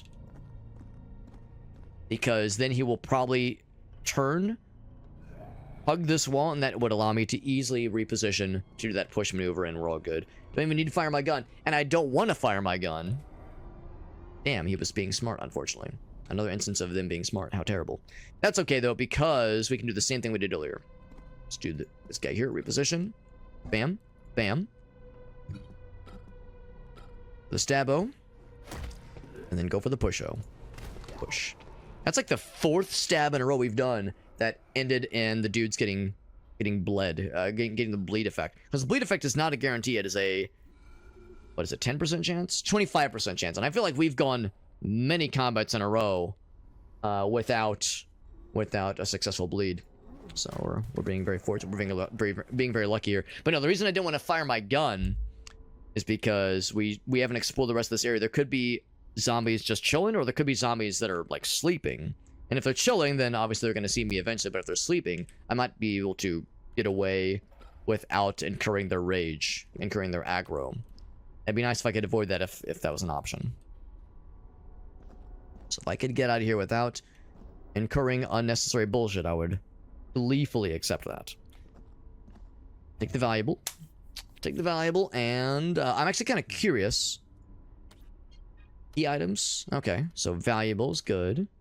Key. So actually, that's actually kind of nice that those do not take up our fairly limited inventory space. Quick little cheeky reload. Boop. Let's keep explorifying. Let's see, there's a decent bit left of this room. Oh, okay, it looks like we're in the clear, and these are all dead corpses. Not zombie corpses, but dead.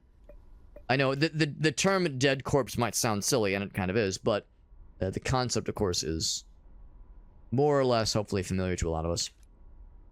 The idea of, like, are they dead, or are they gonna jump up to me and be a zombie suddenly? I'm gonna open this, just to open it, and confirm that it's unlocked, but we don't really need to. So we've already been in that room, and that's the room with all the sleeping zombies, and I'm gonna let them sleep. Let sleeping zombies lie, as the term goes. As the familiar phrase goes. I'm also gonna go over here and open this door.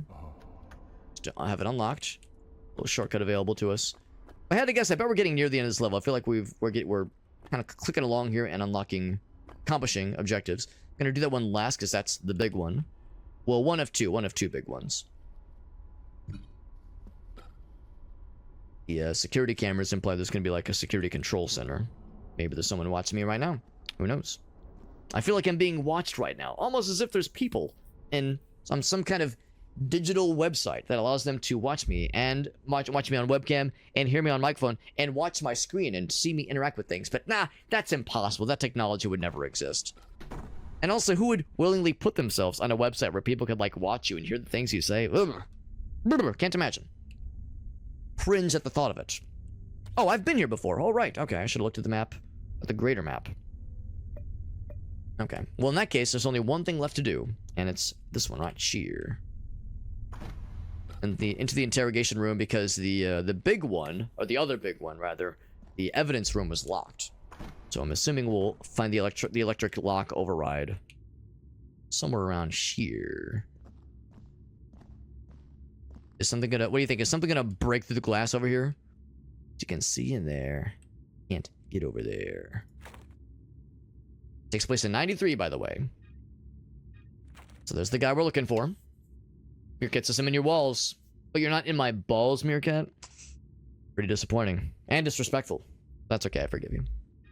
So Jade Shroud, Project Jade Shroud, said it was ready. Unleash it on the city. What could go wrong? What could possibly go wrong unleashing a experimental project on an unsuspecting city? A victory feast. The success of this project. Delay aging cell regeneration, tissue repair, all that jazz. But unsurprisingly, it got weird and unpredictable. Unsurprising. There's a recording, he says. You heard it for yourself. Cassandra Stravos. Another key name that will be taken with us going forward, I'm sure. Slipped away and hid near the study. I recorded everything. And you're being followed for shoresies. Something broke free. It was a creature. Ah, okay. That's out there following me, he says. Alright. Paranoia, possible delirium. Okay. Can we trust him? I mean, we have no reason to doubt him, really. I mean, he seems like he knows more than anybody else did at this point. If he's alive, he'd be a great resource, but let's be real, he's probably dead. He probably got. Usually how it goes in games like this. I don't suppose... See, I can't just, like, swoosh over there, can I?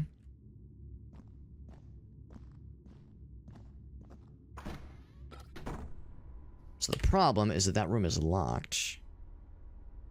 Oh, maybe it's not, though. Maybe it's not. Hold on, am I a dumbass? Did I just never try that room? No, hold on. No, we've been there. Okay, no, never mind. Yeah, we've been there. Okay. So, oh, okay, right. Okay, so that's one of the pieces of evidence, which is good, but we still have this guy over here to deal with. Okay. Because in my mind, I was like, yeah, don't we need, like, isn't there unfinished business? No, there is not. We've already dealt with that one. Okay. So we are good. Let's head north. That's not north. That's north. But we're gonna enter the sleepy room again. The eepy room.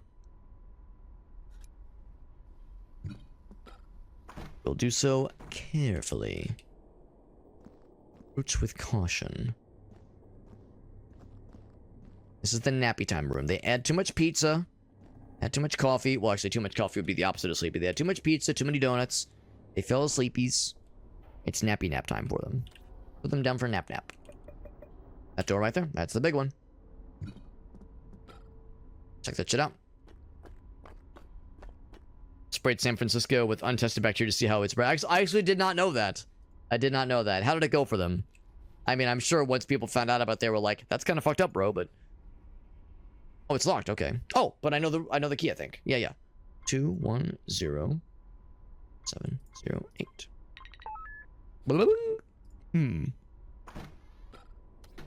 And I wonder, like, what was the outcome of this little experiment?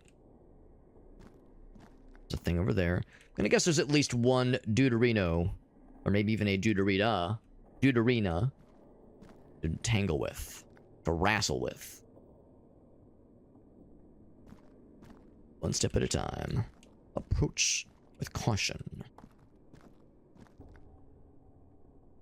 I don't know. Is it? It's quiet. Too. I'll say the line. It's quiet. Too quiet. But I mean, by all accounts,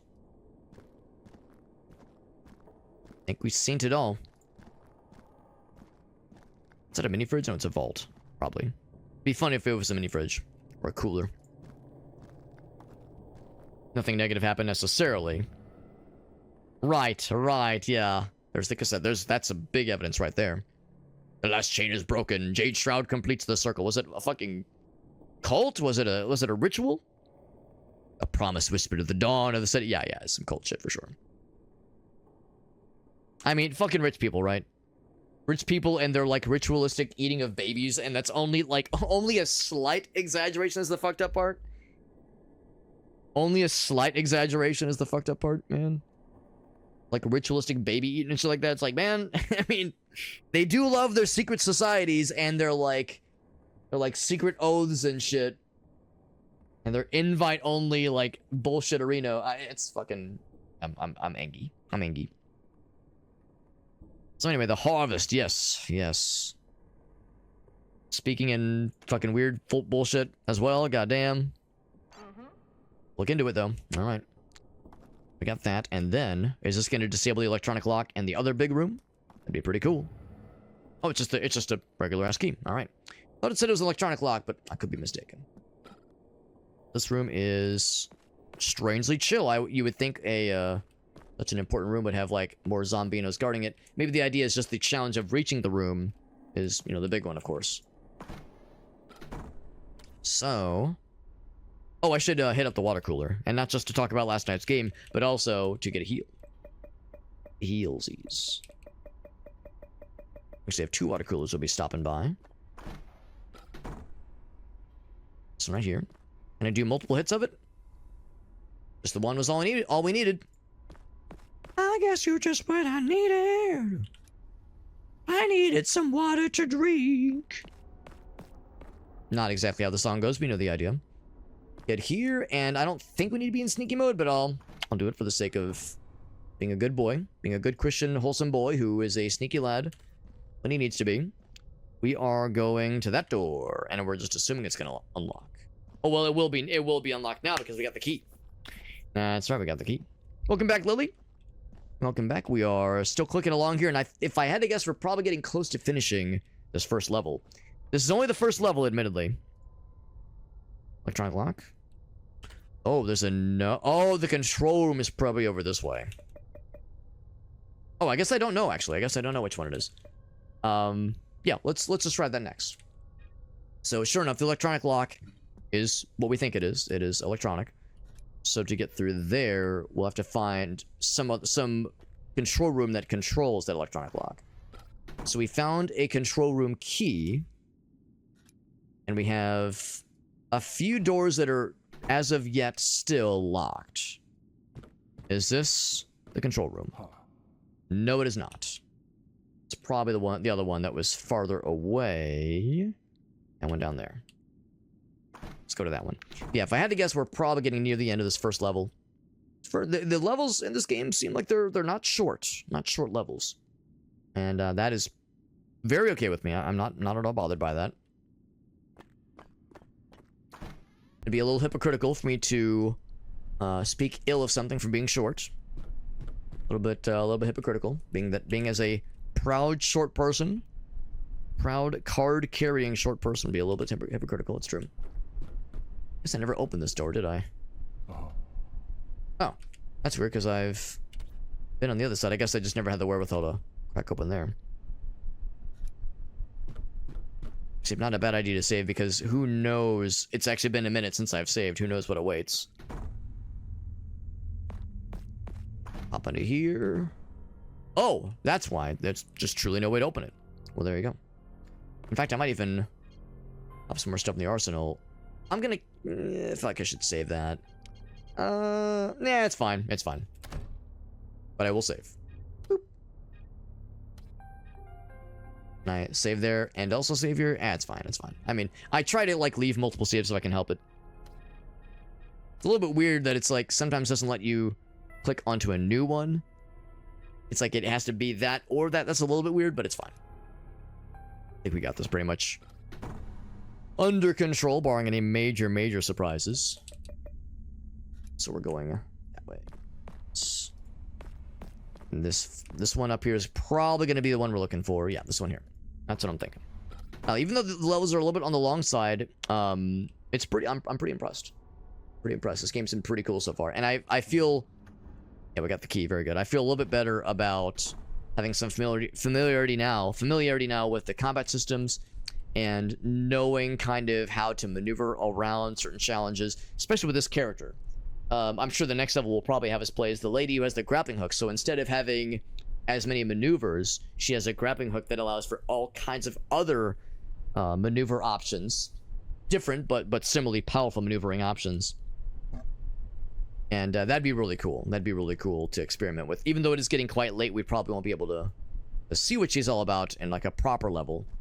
I would say overall I'm enjoying this game. There were a couple points where the conveyance of a couple things took me some getting used to, and there's still some ambiguity sometimes. There's ambiguity with how far zombies can move sometimes. You just kind of have to learn by observation and just learn by experimenting. Like when we were in combat and we ended a turn adjacent to a slumbering zombie, even though we were still in sneak mode, he did wake up.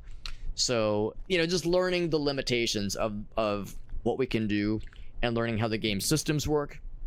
You know, that's just something you have to experiment around and figure out. And now that we're learning it, I'm feeling pretty good about it. I'm actually really enjoying what I'm seeing. And it's kind of nice feeling like you're learning how the game works and you're learning how to work within its systems versus struggling with them. So it's kind of a nice feeling to be like, all right, I feel a little bit more confident, but I'm sure this game will throw some curveballs our way with stronger enemies, probably ranged enemies if I had to guess. I'm sure there are bosses. Like, I'm sure this is just the tip of the iceberg. Hashtag just the tip. Doing some crocheting. That sounds cool. Lily, that sounds delightful. That sounds really chill. Yeah, crochet for a little, for a shadow Yoshi. That sounds delightful. I always love gonna see crafty things. So if you have a way of sharing like a picture of what you're working on or anything like that, I'd love to see it. So no pressure, of course, but I always love seeing like fun crafty stuff. My wife is really big into crafting and artsy stuff, so she loves that kind of thing too. It's all very good. So yeah, if there's anything else of any pictures of the crafty stuff, I'd love to see them. Also, Shake with that raid, thank you, my man. That's so nice. We're playing a very cool survival horror tactics game. Tactical, turn-based strategy survival horror. It's pretty sweet. We're actually in the first level, and if I had to guess, I think we're about to finish the first level. It's been a fairly long first level. I've been live for about 3.5 hours, and about 3 and some change of those hours have been spent in this one area. Of course, we did the training as well, so it's probably been more like 2.5, but still, it's been a doozy, but an enjoyable doozy. I was just saying earlier how of course, the presentation of the game is delightful, obviously. Like, of course, you look at this game, it's got that 90s kind of aesthetic. It's like, oh, yeah, it's got that like, old-school retro Silent Hill, Resident Evil vibe that a lot of us love so much. But also, it's pretty neat as far as... I think that's the room we're going for. As far as just how the systems work. At the start, you do go through the training. You don't have to, but it's recommended you go through the training session to learn just kind of generally how to move around, how combat works, what are like the limitations with combat, and like, you know, if you're trying to be quiet, there's a bunch of zombies around, and you fire your gun, you're probably gonna notify them, and you'll draw them to you. And when you're in melee range, you have these maneuvers to help like push zombies around. You can stun them if you push them against a wall, those kinds of things. So you learn the basics, but then once you get into like a proper level, then you start like really having to learn the rigmaroles and experimenting around. Like, let's see, if I'm here and I attack them from the back or the side, is that considered a backstab? Like, you know, you start to kind of learn a little bit more. And by this point, I feel like we've gotten pretty confident with how the game systems work. But again, only the first level, so there's still plenty I've yet to see. But thank you, Shake, for that raid. That's super nice of you, my man. Thank you very much. And as always, Mr. The Box, if there was any clips of yours you'd like to share with us, you know, I'm always down for the shaky clippies. Always down.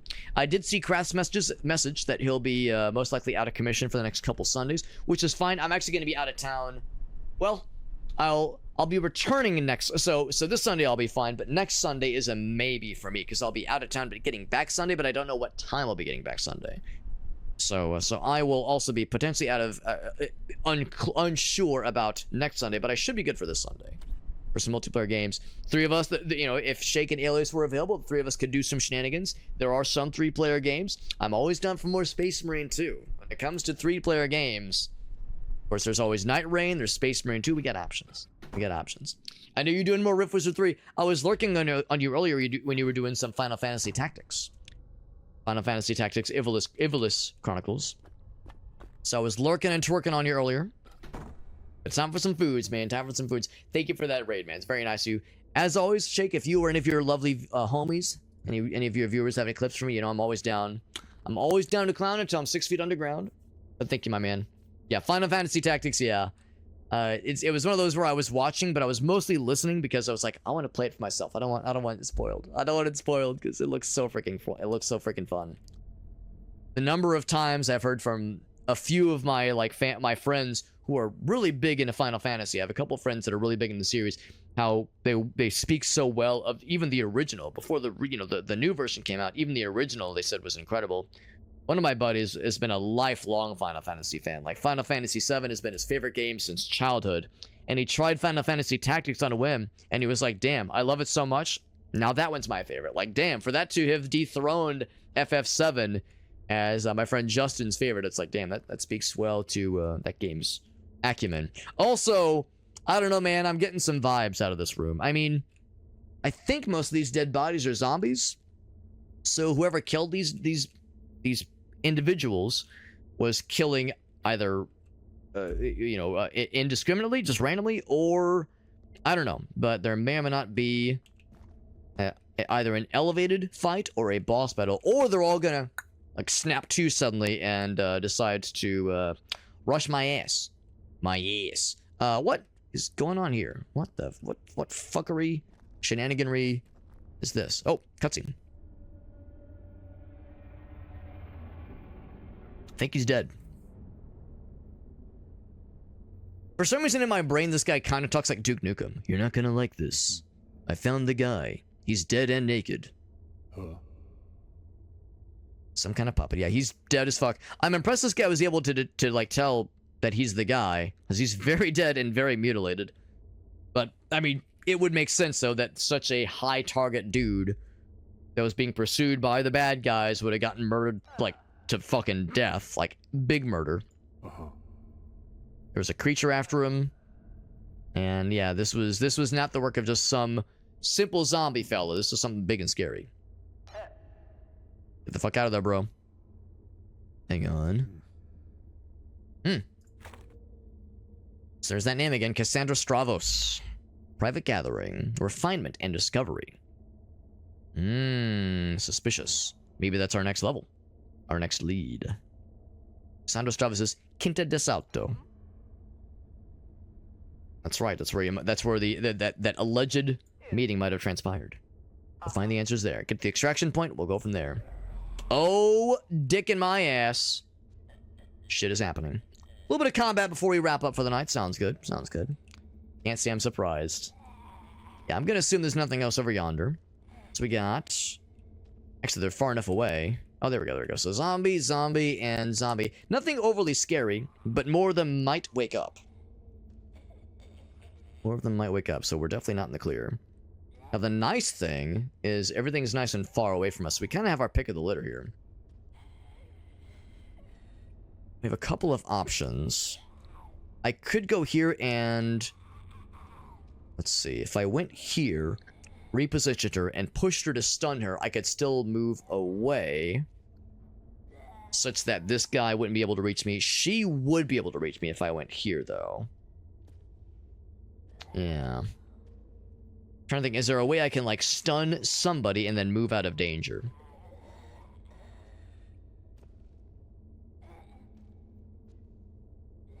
Because if I went here, I would have access to her to reposition her.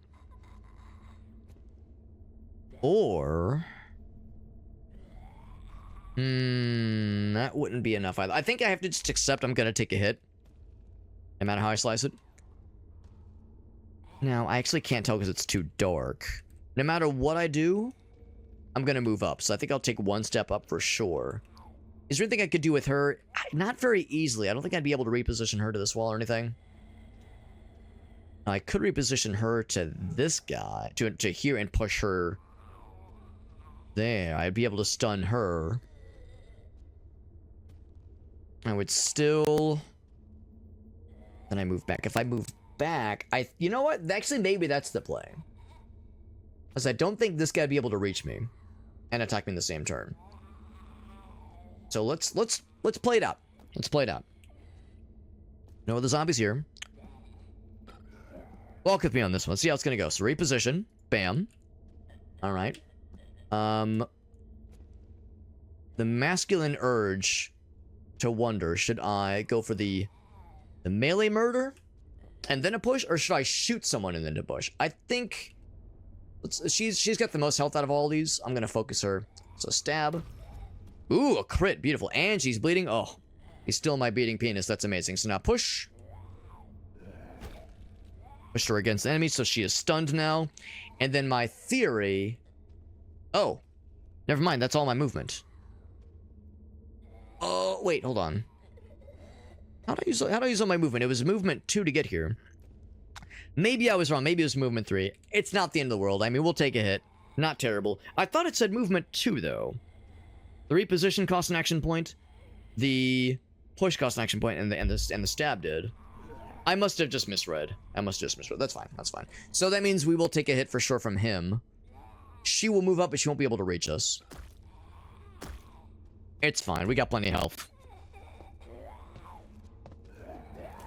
Unless we dodge. Oh, we dodged! What a gamer. I like how for the dodge animation, it's like blood still shows up. It's a special place, though. Can't remember playing it, though. Yeah, I've heard it's very good. I've heard it's really, really good. Yeah, it's a, like, cozy game for you, Grim. I think that's actually really nice. I think it's really nice that, like, even though, like, some of the details are kind of muddy, I'm glad that, like, the game, like, you know, still, like, the game was an important one. I think it's really sweet, Grim. And the music is badass, too. Yeah, it's one I really ought to play, Grim. I appreciate you sharing that, Grim. I think that's really sweet. Oh, you got the pictures? Perfect, Lily. Perfect. Yeah, well, I'll definitely check those out before we wrap up for the night. But yeah, we'll definitely resolve this combat and wrap up the level before we're donezo. Speaking of being donezo, she might just be... Well, hold on.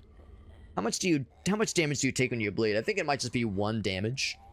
Or 4 rounds. So she's not, like, guaranteed dead. But if I attack her now, she will snap out of her stun. So I think what I will do is I'll move here. I will give you this... I'll give her 2 stabos. Yeah. Actually, kind of out of curiosity. What I might do is push her to stun her now and focus that guy.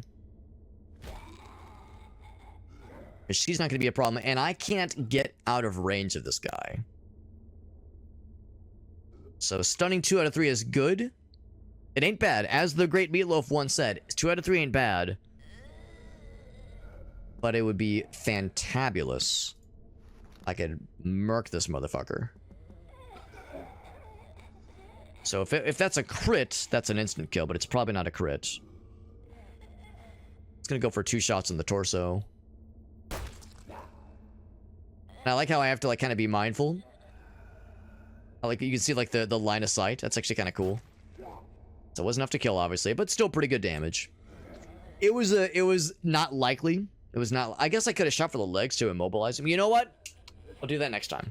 I could have shot the legs to attempt to immobilize him. I wouldn't even need to have stunned him. Just immobilizing would have been enough. But that's okay. That's okay.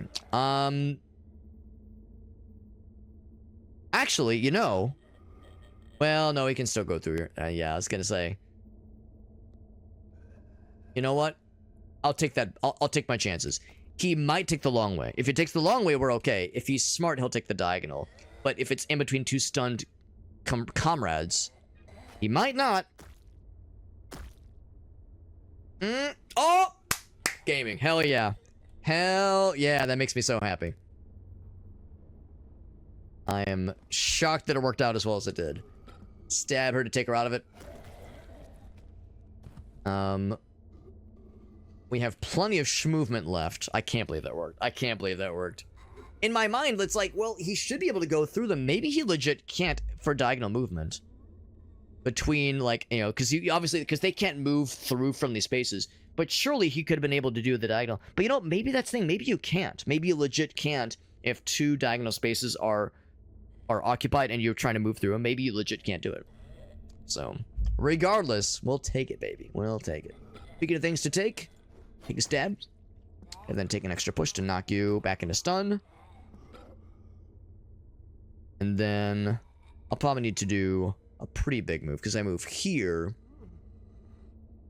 Yeah, he can still reach us. Let's move back. And my turn.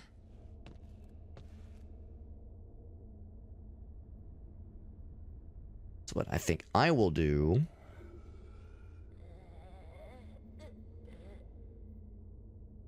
Yeah, it says move 2 MP, and in the top left it shows. Yeah, switch places costs MP, but it does not cost. But reposition does not cost MP.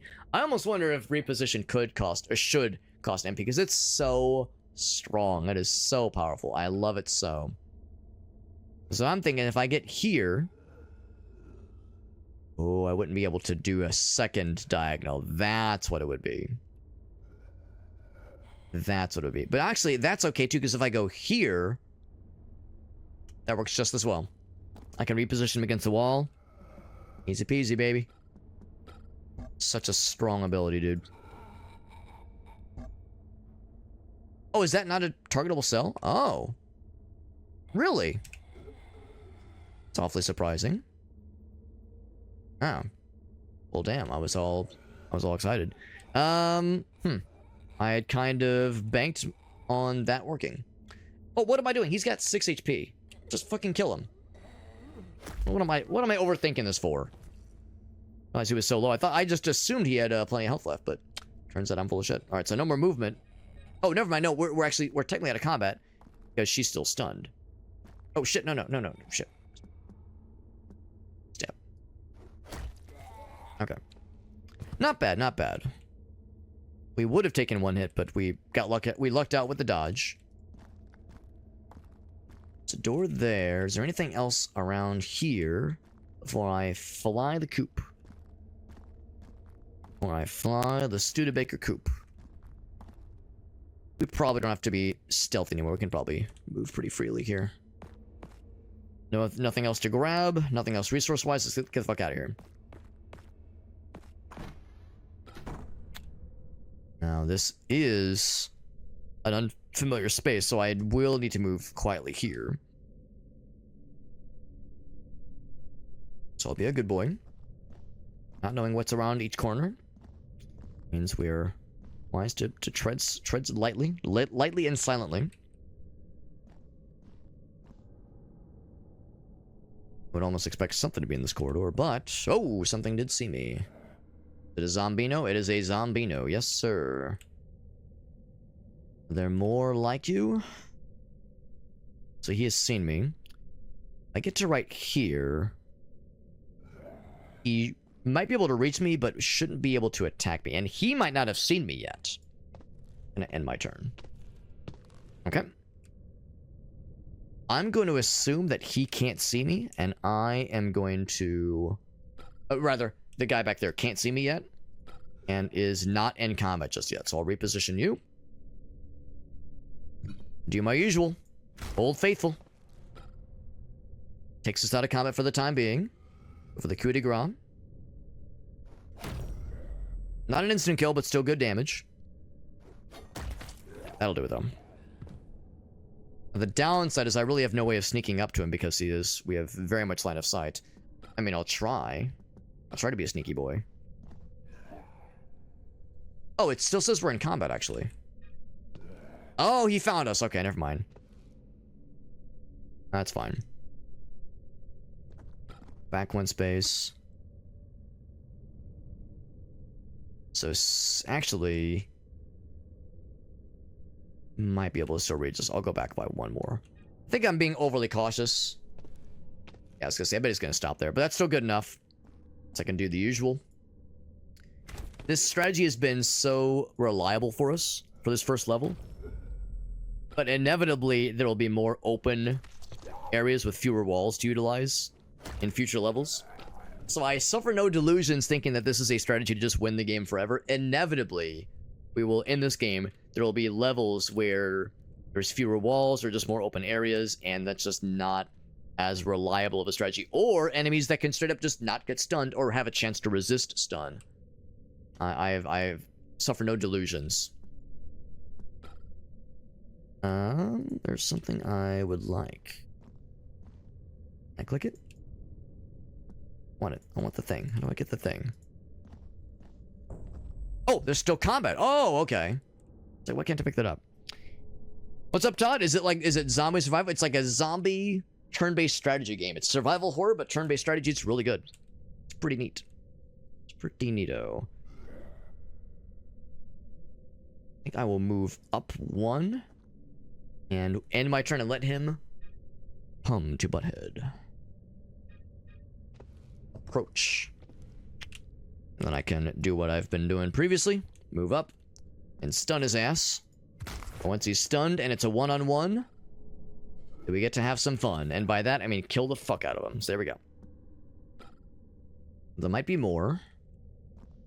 There probably isn't in the immediate future. So now I can actually get this. Good. More valuables. I perceive the valuables are always a VHS tape. And it's, I'm going to guess that, yes, the idea is that back into the base, you take the valuables, you sell the valuables for money, and then you use that money to buy more guns or ammo or healing that you can take with you into the next level. That's what I'm guessing is kind of how this is going to fly. Get the first aid kit, and then can I do the little, woo, there we go. So cool. Good action movie move right there. And no other bad guys to speak of. All right. Unlock this door. It's unlocked now. Back to the waiting room, and the waiting room is right near the entrance. And now I think we're pretty much home free. Extraction zone is probably going to be by the main entrance. Yep, that's exactly what it is. I think we're all set. I mean, if I wanted to, I could... Oh, actually, we're already full health, so we don't need to heal. Let us arrange. Arrange to... Oh, boss battle. We're not done yet. Oh, shit. I'm not surprised. A flayed man with a blade for a hand is blocking my way. Probably the one who fucked... Yeah, I'm not surprised. It makes sense we didn't counter this beast. Our first boss battle. Is it a one-on-one? I'm gonna go out on a limb and suggest he probably can't be pushed around. He has quite a bit of health, but I've got a shotgun is the thing. Blind with a devastating claw. Tracks by sound. Oh, that's kind of cool. And blind targets to disorient and strike with precision. Yeah, can inflict blindness. Yeah. Don't love that. Ooh, I never did save, did I? Actually, hold up. Can I just leave? Oh, darn. Makes sense. Did I see there's another dude? Yeah, there's a regular Zamboni.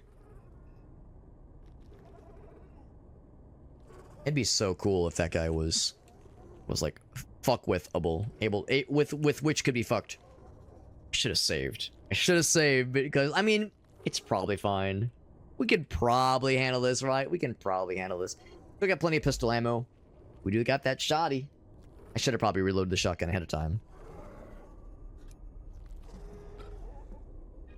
This is why we save the pistol ammo for times like this. Go for the headshot. It's a slightly lower chance, but could go for it. Or I could just do 3 shots in the body. Could do a lot worse for sure. 66% chance of immobilization, which could be pretty neat, actually. I think I see the silhouette of a man. Yep. I see the little silhouette of a zombie.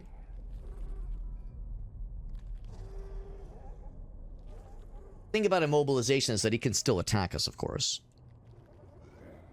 Dude, it'd be so fucking dope if I could move him and stun him. And I wish I could... Oh, man, his reach is 6?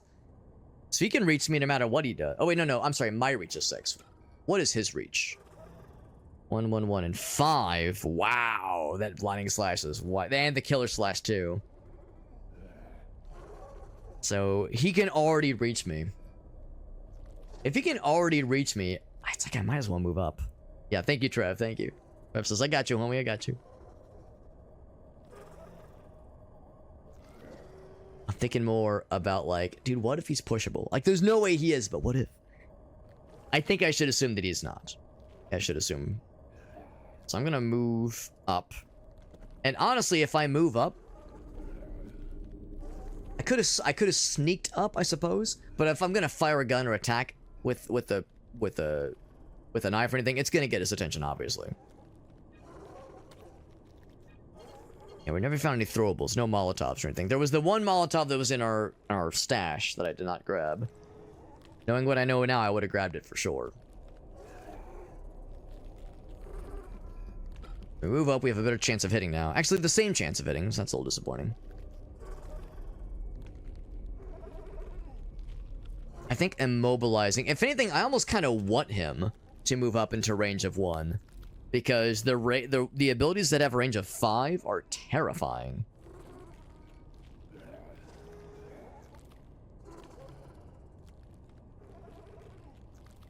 Yeah, maybe I should just go into melee range. Fuck it.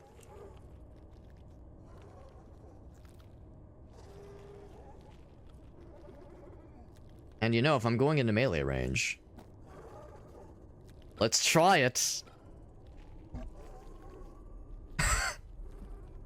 Okay. Alright. There's no way though, right? Oh! Oh, that just feels mean. Oh, that just feels mean. Stun for 2 rounds. I'll be a motherfucker. I can't believe it. Oh, that's very funny. Well, I don't want to break him out of his stun right now, obviously.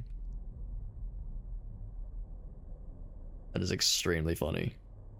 So fucking skeevy. I'm such a cheaty son of a bitch. Alright. Pick up the knife. End my turn. Now, we still have these guys to deal with. Which is an honest-to-goodness problem. But... I would... That is a devil we know kind of situation. That is a devil we know for sure. What I think I will do is I will... You know, I guess there's no rush on this. Hold on. Yeah, I'll turn the boss. All right, hold on. Just stay there for a moment. I need to, like, fucking murk your homies for a minute, all right? Go back to the gun. You have a lot of health. I'm gonna focus you first, because he could probably still reach me. Whoops. 90%, 95%, yeah, so let's pop a couple times. Mobilize. There we go. Just immobilize him. He's still blind for another round, or stunned for another round. So I will stay put. Snaps out. He snaps 2. He is able to reach, but I dodge because I'm a gamer. That's right. He's immobilized for a bit. Hold the phone. It's so fucking cheesy, dude. So fucking cheesy. All right. In this case, he's immobilized for how long? How long? I think he's no longer immobilized is the thing. Need to be doing that immobilized thing more often.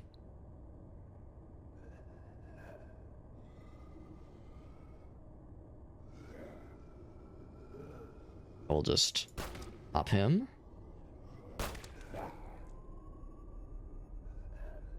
Oh shit, I was gonna say I want to save one to immobilize him. I'm more than happy to deal with these two guys if it means I can keep this guy at bay for a bit. I'm standing my ground. Gonna take some hits. Ah. We have healing. We have ways of dealing with this. He's stunned for a little bit. I can only shoot a couple. I can, of course, we can reload.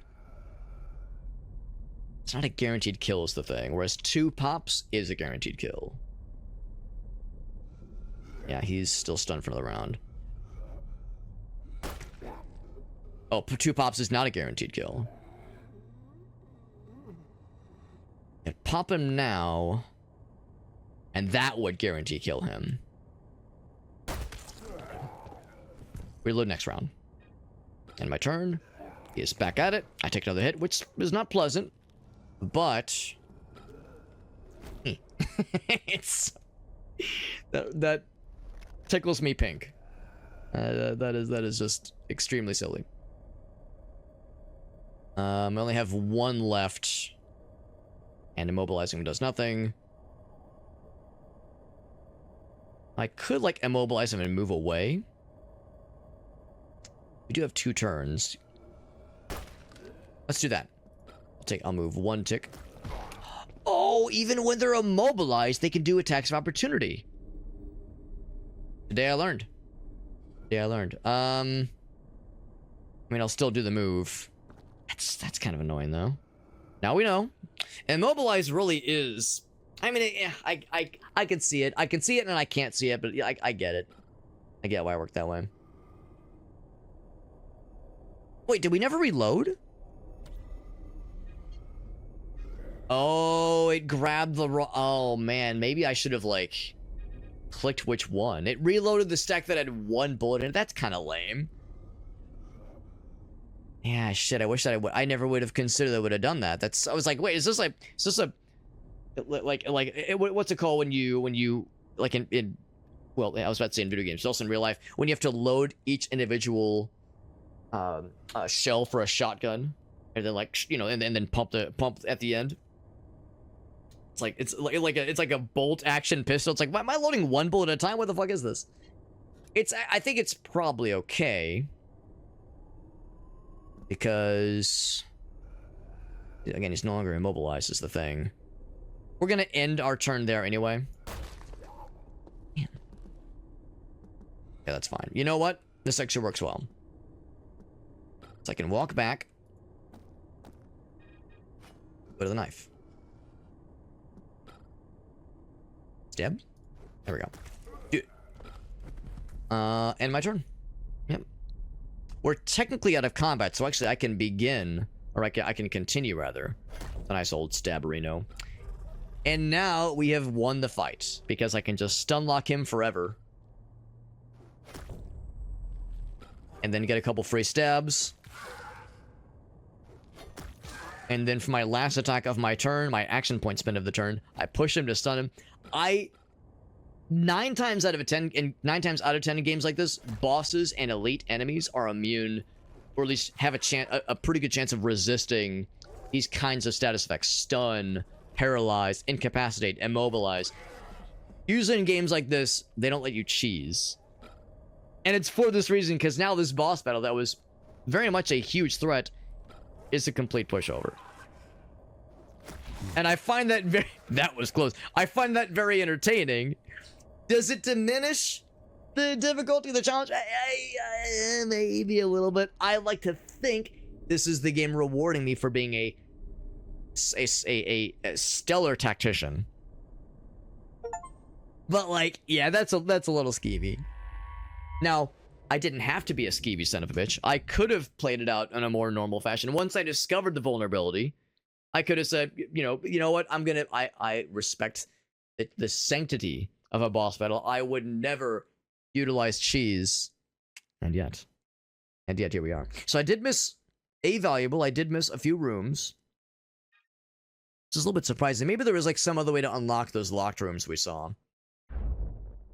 But we did pretty good. We found a new weapon. We found all kinds of goodies. And some story progression. Dude died in a brutal way.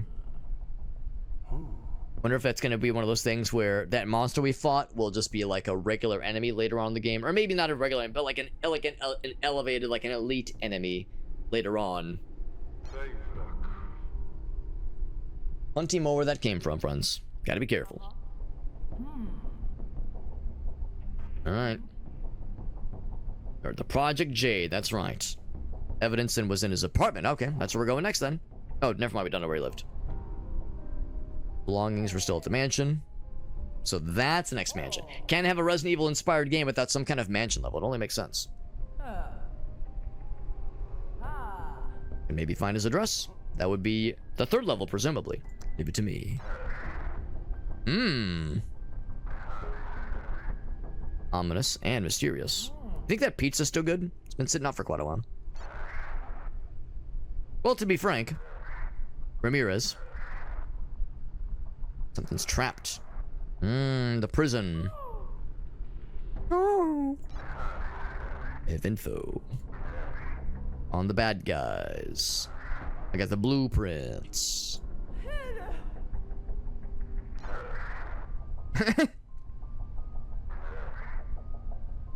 All right, Mr. Unknown. Mr. Frank Unknown. Oh, is this where the lady will have a mission then? Because presumably, well, not presumably, there definitely are two protagonists.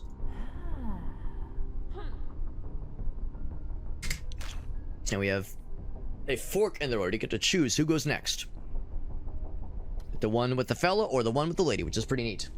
And as much as I would like to continue this and see what goes on from here, I am going to have to save and wrap it up here because this is it is quite late. But man, this game rips. Holy shit, this game is very good. Like I was saying earlier, I definitely have observed in the tutorial in particular, there was a couple moments where I was like kind of confused, and there were some, you know, one of my favorite words, conveyance in video games. One of my favorite concepts. How does the game educate you on how things work without like being super handholdy? How do they give you signposts to nudge you along without being super handholdy and having it be like super obnoxious? And there were a couple parts in the tutorial and even some parts throughout combat, like at the end there when I reloaded my gun and it reloaded a single bullet because we had one stack of bullets, and I didn't think to go into the pause menu and say reload with this one here, not the one with one, but the one with 10, well 30, so you can get a full stack. Like that was an unfortunate thing that I didn't think to consider.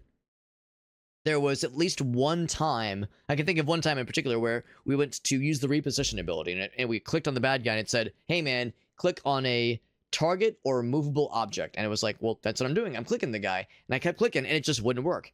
And I was like, well, maybe he's got some kind of buff. I don't know. Fight went on a little bit longer the next turn. I was able to use reposition. No problem. So, like, what the fuck? Why was it being weird there? I don't know if it was a bug. Maybe it's on me. Maybe I was clicking the wrong thing. Maybe it thought I was clicking the square I was in, but I tried really hard and it seemed like I was clicking it. So like there were there was a few inconsistencies and a few moments where I was like, is it a bug? Is it me not understanding something? But once we got past the tutorial and got past like the first like couple rooms in the first level, then it was like, oh, and now I'm starting to get it. And we're still learning. We had that moment where I ended the turn in combat adjacent to a sleeping enemy and he woke right up. Okay, lesson learned. During the boss battle, when you incapacitate a bad guy, they can still attack you, not only in melee range, but they can also still get attacks of opportunity on you. The first one was not a surprise, but the second thing was the fact that they could do attacks of opportunity even while immobilized was surprising. Because when I think of that, I think of like being flat-footed. And when you're flat-footed, I don't think you can get attacks. You can take advantage of an attack of opportunity in, you know, Dungeons and Dragons.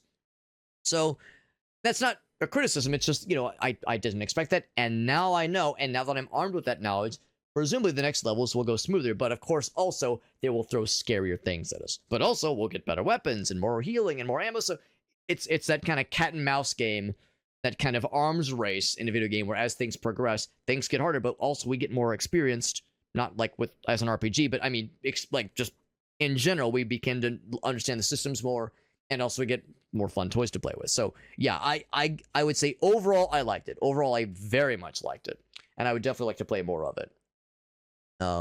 I wouldn't blame anybody if they've played a lot of tactics games and a lot of strategy games, if some of the wobbliness that I experienced in a couple of moments would be kind of a deal damager, maybe not a deal breaker, but like, yeah, if you've played the shit out of XCOM and stuff like that, some of this kind of simplified systems this game throws at you, and also at times slightly inconsistent, might be like, you might not love that. You might not love that. So I don't know if I'd recommend it to just darn near everybody. But if you're a survival horror enjoyer and a retro game, like retro-inspired game enjoyer such as myself, and you enjoy turn-based stuff, I think it's good. I think it's very good. And is there a demo for this game? There's a demo for this game. So yeah, if you wanted to try it for yourself, there is a try before you buy option. So yeah, I liked it. I liked it. It's not without a couple of critiques, but I enjoyed it. And the nice thing too, this came out on May 13th, so about 2 months ago. We'll call it 2 months ago. And I think there's been some post-launch support. I don't know how much necessarily. Yes, there has been post-launch support. In fact, I'm looking at one right now that came out just a couple weeks ago. So, some of the what I think might have been bugs could be patched. So things can only get better from here. So this was good. This was good. I'm glad we got to try it out. And man, I just love the ambition of a turn-based like tactics survival horror game that honestly does both pretty well. I think the survival horror elements felt pretty good. I would maybe say the game is, dare I say, maybe just a little bit too generous. Maybe it was a little bit too, as much as I loved it and benefited from it selfishly, maybe it's a little bit too generous that the boss at the end of the first level can be stun locked. Maybe that's a bit too generous. And maybe also the game was being a little bit too generous with giving me more ammo than I knew what to do with and plenty of healing packs. Now, on the one hand, I tell myself that is a reward for me learning how to handle melee combat better and how to preserve my ammo, preserve my resources, which is such an important part of playing a survival horror game. So I tell myself that that's not the game being too nice, but it's me being rewarded for like navigating through the system sufficiently. But I don't know. It's almost like maybe it's like just like a half step down, like maybe not a full step down in generosity, maybe a half step. But also, there probably is a hard mode that you can unlock. In fact, I know there's a hard mode because in the latest update, they talk right here about difficulty modes that they've added. So yeah. So I don't know. This I liked it. I'll say that much. I like this a bunch. And I would overall recommend it. But yeah, if you're like a fucking junkie when it comes to strategy games and tactics games, this one might come up a little bit short unless you also love survival horror. But if you're like me and you're an enjoyer of both, it's a slam dunk. It's absolutely a slam dunk. So thank you guys for watching.